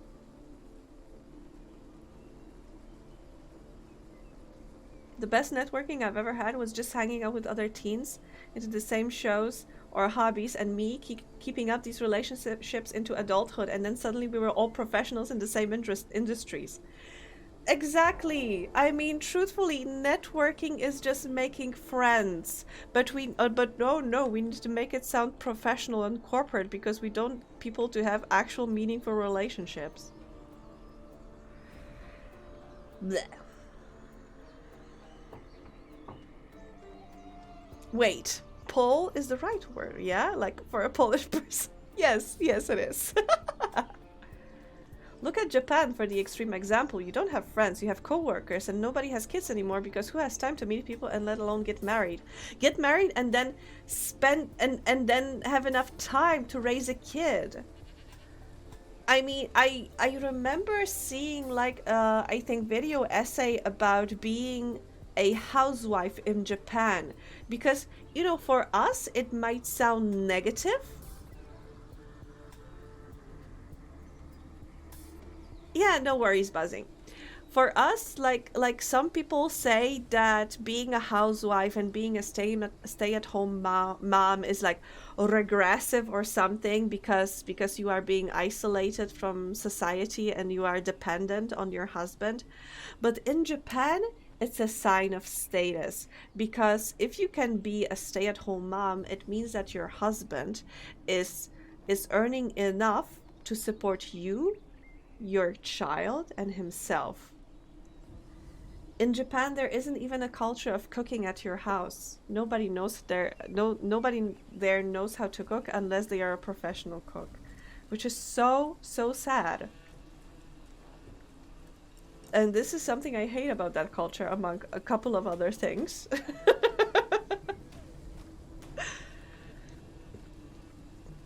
Where do I sign to be a house husband? Oh, I would love. Oh god, speaking of Way of the House Husband, great manga, highly recommend, please read. Please everybody read Way of the House Husband, highly recommend.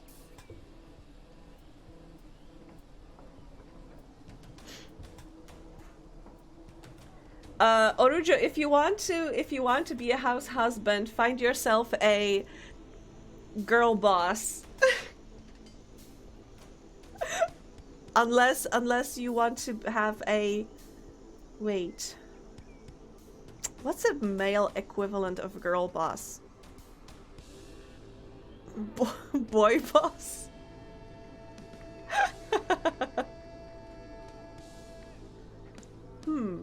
I mean, theoretically you could say just boss, but no, we are not into that kind of stuff here. It's gonna be boy boss.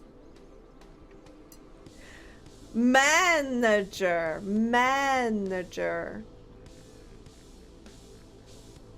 But Orujo, you're gonna be a male wife? I'm sorry, I love that word. I love the word male wife. What was it?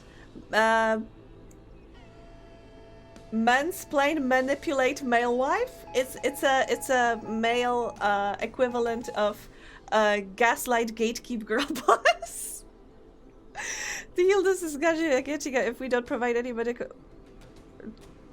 Okay. Assign medic, medicine produced, then produce medicine. Hello? That doesn't sound like a problem to me. Every girl boss needs her male wife. Exactly! Is that a word? I don't think it's a word. I think it's one of the words that were invented by Tumblr or something.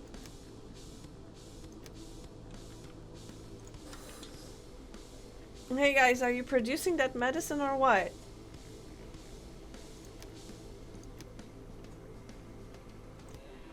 Look at how many games and anime have the main character's father completely absent, because in Japan, having your father at home instead of at work is extremely unusual.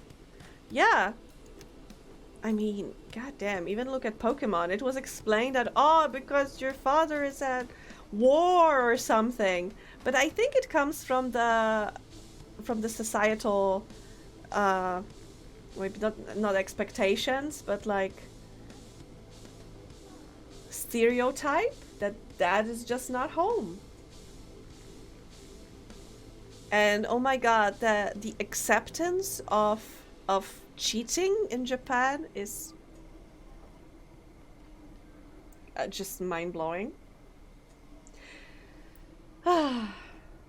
Earthbound, where you only ever speak to your father over the phone from his work, and even in the credits when everyone appears, he is depicted as a phone. Oh wow, I had no idea. All language is fake and made up anyway, so yeah, it's a word. Speaking of all language is fake and made up, it always like makes me laugh so much when people don't understand when somebody says that something is a social construct. Like, social construct is when we as humans collectively agreed to something. For example, that money, the paper money, has certain value. We collectively agreed that this piece of paper has this set value. It's not a rule of nature, it's a social construct. Same with gender norms. But I am getting a little bit radical here, so let me just tone it down because it is getting late. I need to go to bed soon, so let's not get too frisky here.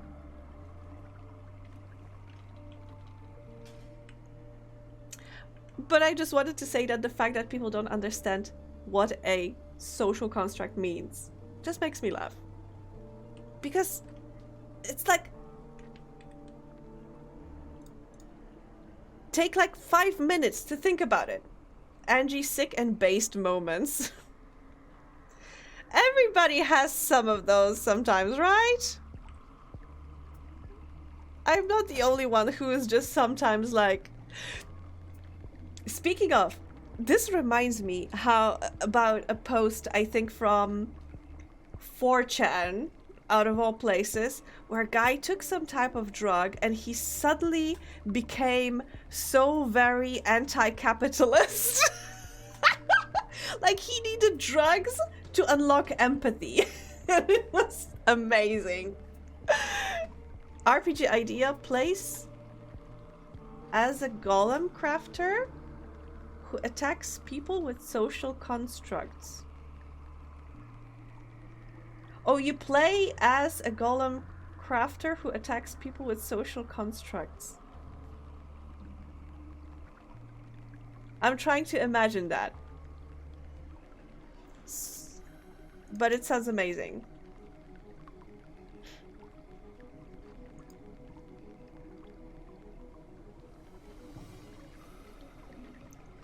You know, but truthfully, I remember when I was in high school, I was fascinated by golems, and I was reading up about, you know, their origin and like their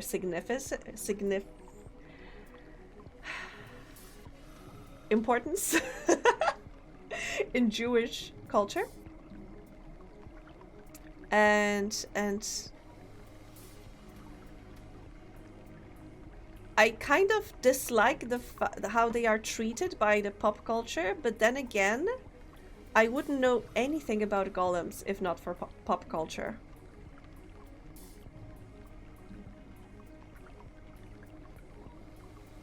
Golems are one of my favorite fantasy monsters. Yes. I think same. I love the idea of I don't know, something about the fact that, you know, supposedly, according to Christianity, God created humans from earth, and golems are created from clay. So basically, it's like saying that humans can also create, just like God, they can create life, but it's not as perfect, let's say, as humanity, as the God's creation. It's very lacking in many ways, but still fascinating. I love them very much. Stone constructs are passé, social constructs are the new thing. But how would they look physically?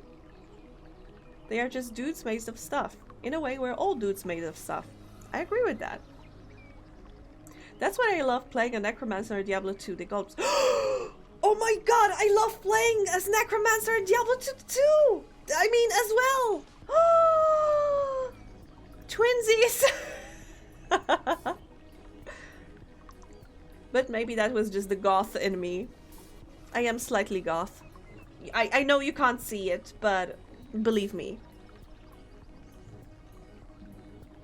It's the same for most mythical creatures, to be honest. Yeah, they are like taken... They are like taken from... Yay! I mean, I gotta admit, I always also had a thing for white hair dudes, and he had a pretty cool outfit with that rib cage on his rib cage. Bones everywhere. But I have to say, out of all classes in Diablo 2, I think Sorceress was most OP. But then again, you could also cheese it with a Necromancer. It all depended on your... Man, now I want to play Diablo 2. God damn it. Yeah, but going back, of course, most mythical creatures are taken from various cultures and just popularized and flattened, I guess, a little bit. Flattened. Made shallow, that's what I mean. I'm getting a little tired, not gonna lie. You've been getting a lot of based, Angie, today, so rejoice. I guess.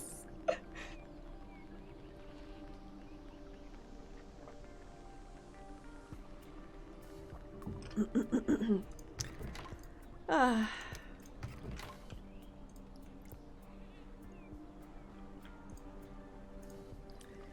You know what I found a little iffy about this game? That we have a population counter for infertile. And I'm wondering, does that mean children and elderly as infertile, or do you mean like infertile adults? Because I'm concerned. Because fertility distribution, we have 46 infertile and 102 fertile. So, and we have 27 kids and 121 adults. So we are missing like 10-ish something people who are adults but infertile. Are those the seniors?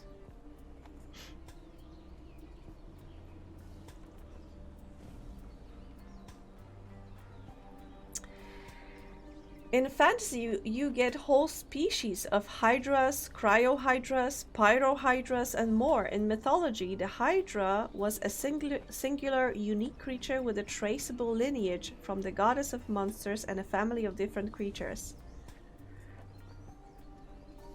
The child of Typhon and Echidna, two important gods, not some random beast roaming the wilds.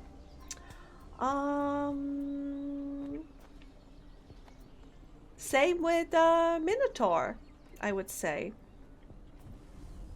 And same with Pegasus. Wasn't Pegasus also somebody's child or something?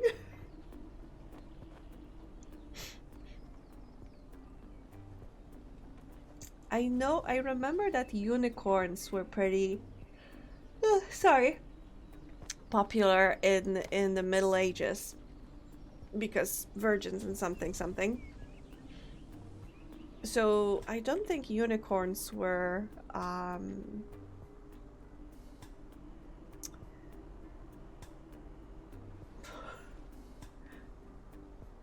Minotaur are often species with their own culture. Minotaur is just one cursed child.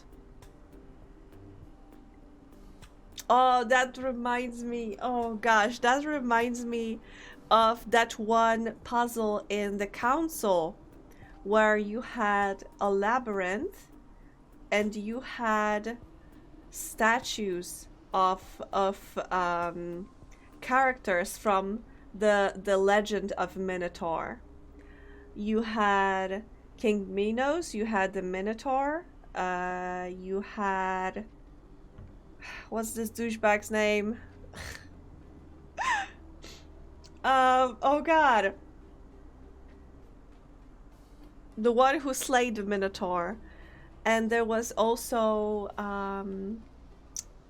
Ariadne? I think that was her name. And somebody else. I think it was the mother as well. Who's this douchebag? The one who killed the Minotaur. I can't remember the name right now. Anyway, and the Theseus. Yes, thank you so much. And I remember the puzzle in that labyrinth was to find the monster And it was said like that. Find the monster. You know who was the monster? You know what was the correct answer in that puzzle? King Minos was the monster. Why? Because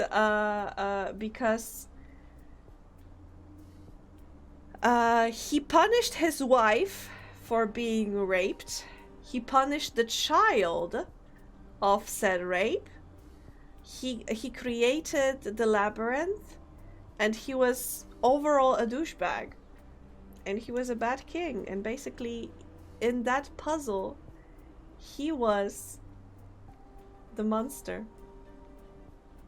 And I love how in that puzzle you had the commentary from the character, and he was going all out radical feminist. Let's not call it radical feminist. He was going all out feminist, defending, speaking how Theseus was a douchebag to Ariadne because he promised her everything. I think he promised to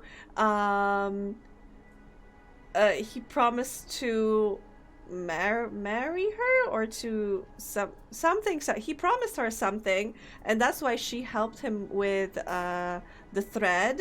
And basically, once he was done with once he slayed the Minotaur, he was like, "Psych, bye." So he betrayed her. King Minos betrayed his wife. He betrayed the child. Louis would get along with Harry Dubois. This man's inner machinations. Louis unlocked inexplicable feminist agenda. Oh my god, I remember when I was playing Disco Elysium, I unlocked that as well. And I was like, fuck yeah. That reminds me, I should finish Disco Elysium. I'm still very concerned about our population here. You know what? Let's make another big home.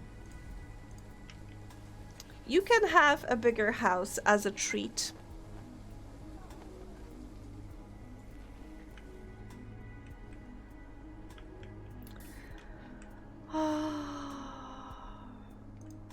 Okay, are we researching something? Oh, we are getting the knowledge. We are gaining the knowledge. Can you guys, like, make some medicine, please?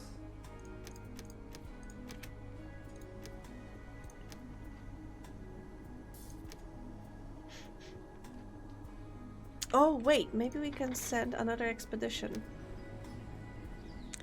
Mark for salvaging. Where? Let's go maybe to the gas station. Yeah. Lorenzo, Matteo, Leone, and Dolores. Yeah, and maybe Matthew. 1, 2, 3, 4, 5, 6. Okay. Metal tools and masks. Okay, start expedition. You go, girls. My internet died there, I'm afraid. Was the summary that King Minos was the monster because he fed a bunch of kids to a caged beast? Oh, he was, yeah. In short, yes.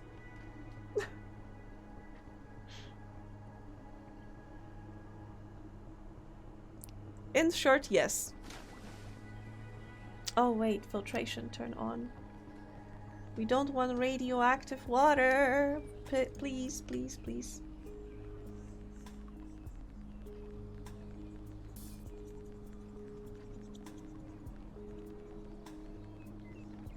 A caged beast made by merging two creatures that were both capable of surviving on vegetables. Yeah. Now that you said it like that, yeah, absolutely. But yeah, King Minos was in that puzzle, he was absolutely the beast. I mean, the monster.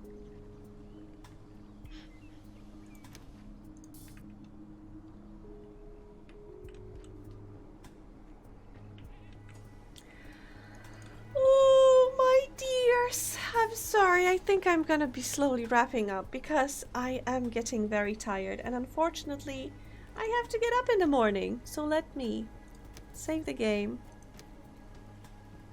Oh, I completely forgot that my city here is called Corrupt Town.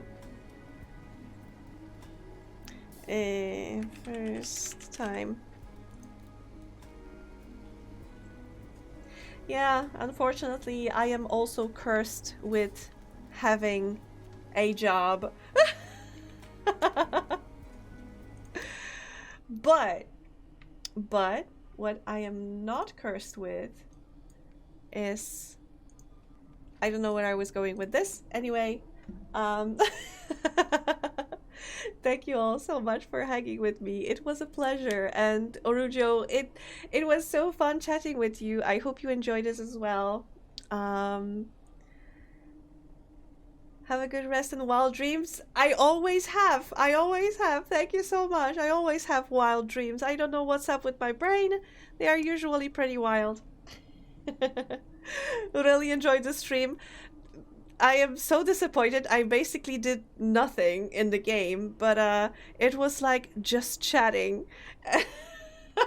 I think it was a good, for me at least, it was a good indication that I can carry just chatting stream for 4 hours. I can tuck your ear off in 4 hours. But thank you, Loomis, so much for keeping an eye out on us. I really appreciate it. But let me see, where can I send you? Ooh, Octa is live. Oh, thank you so much for following. Octa is live. I can send you Smile over sweetly. there Still, to them. swing a sharp They sword. started pretty recently. Oh, and thank you so much for subbing, Loomis. I really appreciate it. Smile sweetly still, swing a sharp sword. Beautiful. So yes, I'm gonna send you over to Octa. They are amazingly talented. They are amazingly talented person. They are usually playing retro games, and they are fantastically entertaining. I hope you'll have a wonderful time with them. But as for me, I'm gonna probably chill out in their chat for a little while before heading off to bed. Thank you so much, Goodman. You take care as well. I am still getting my life slightly in order, and I'm still, fingers crossed, I'm still hoping to be back to streaming 3 times a week instead of 2 times a week. But right now, for sure, you can catch me on Sunday or Friday. Yes, but right now, again, take care. Have a fantastic rest of the day, regardless of the time zone, and bye!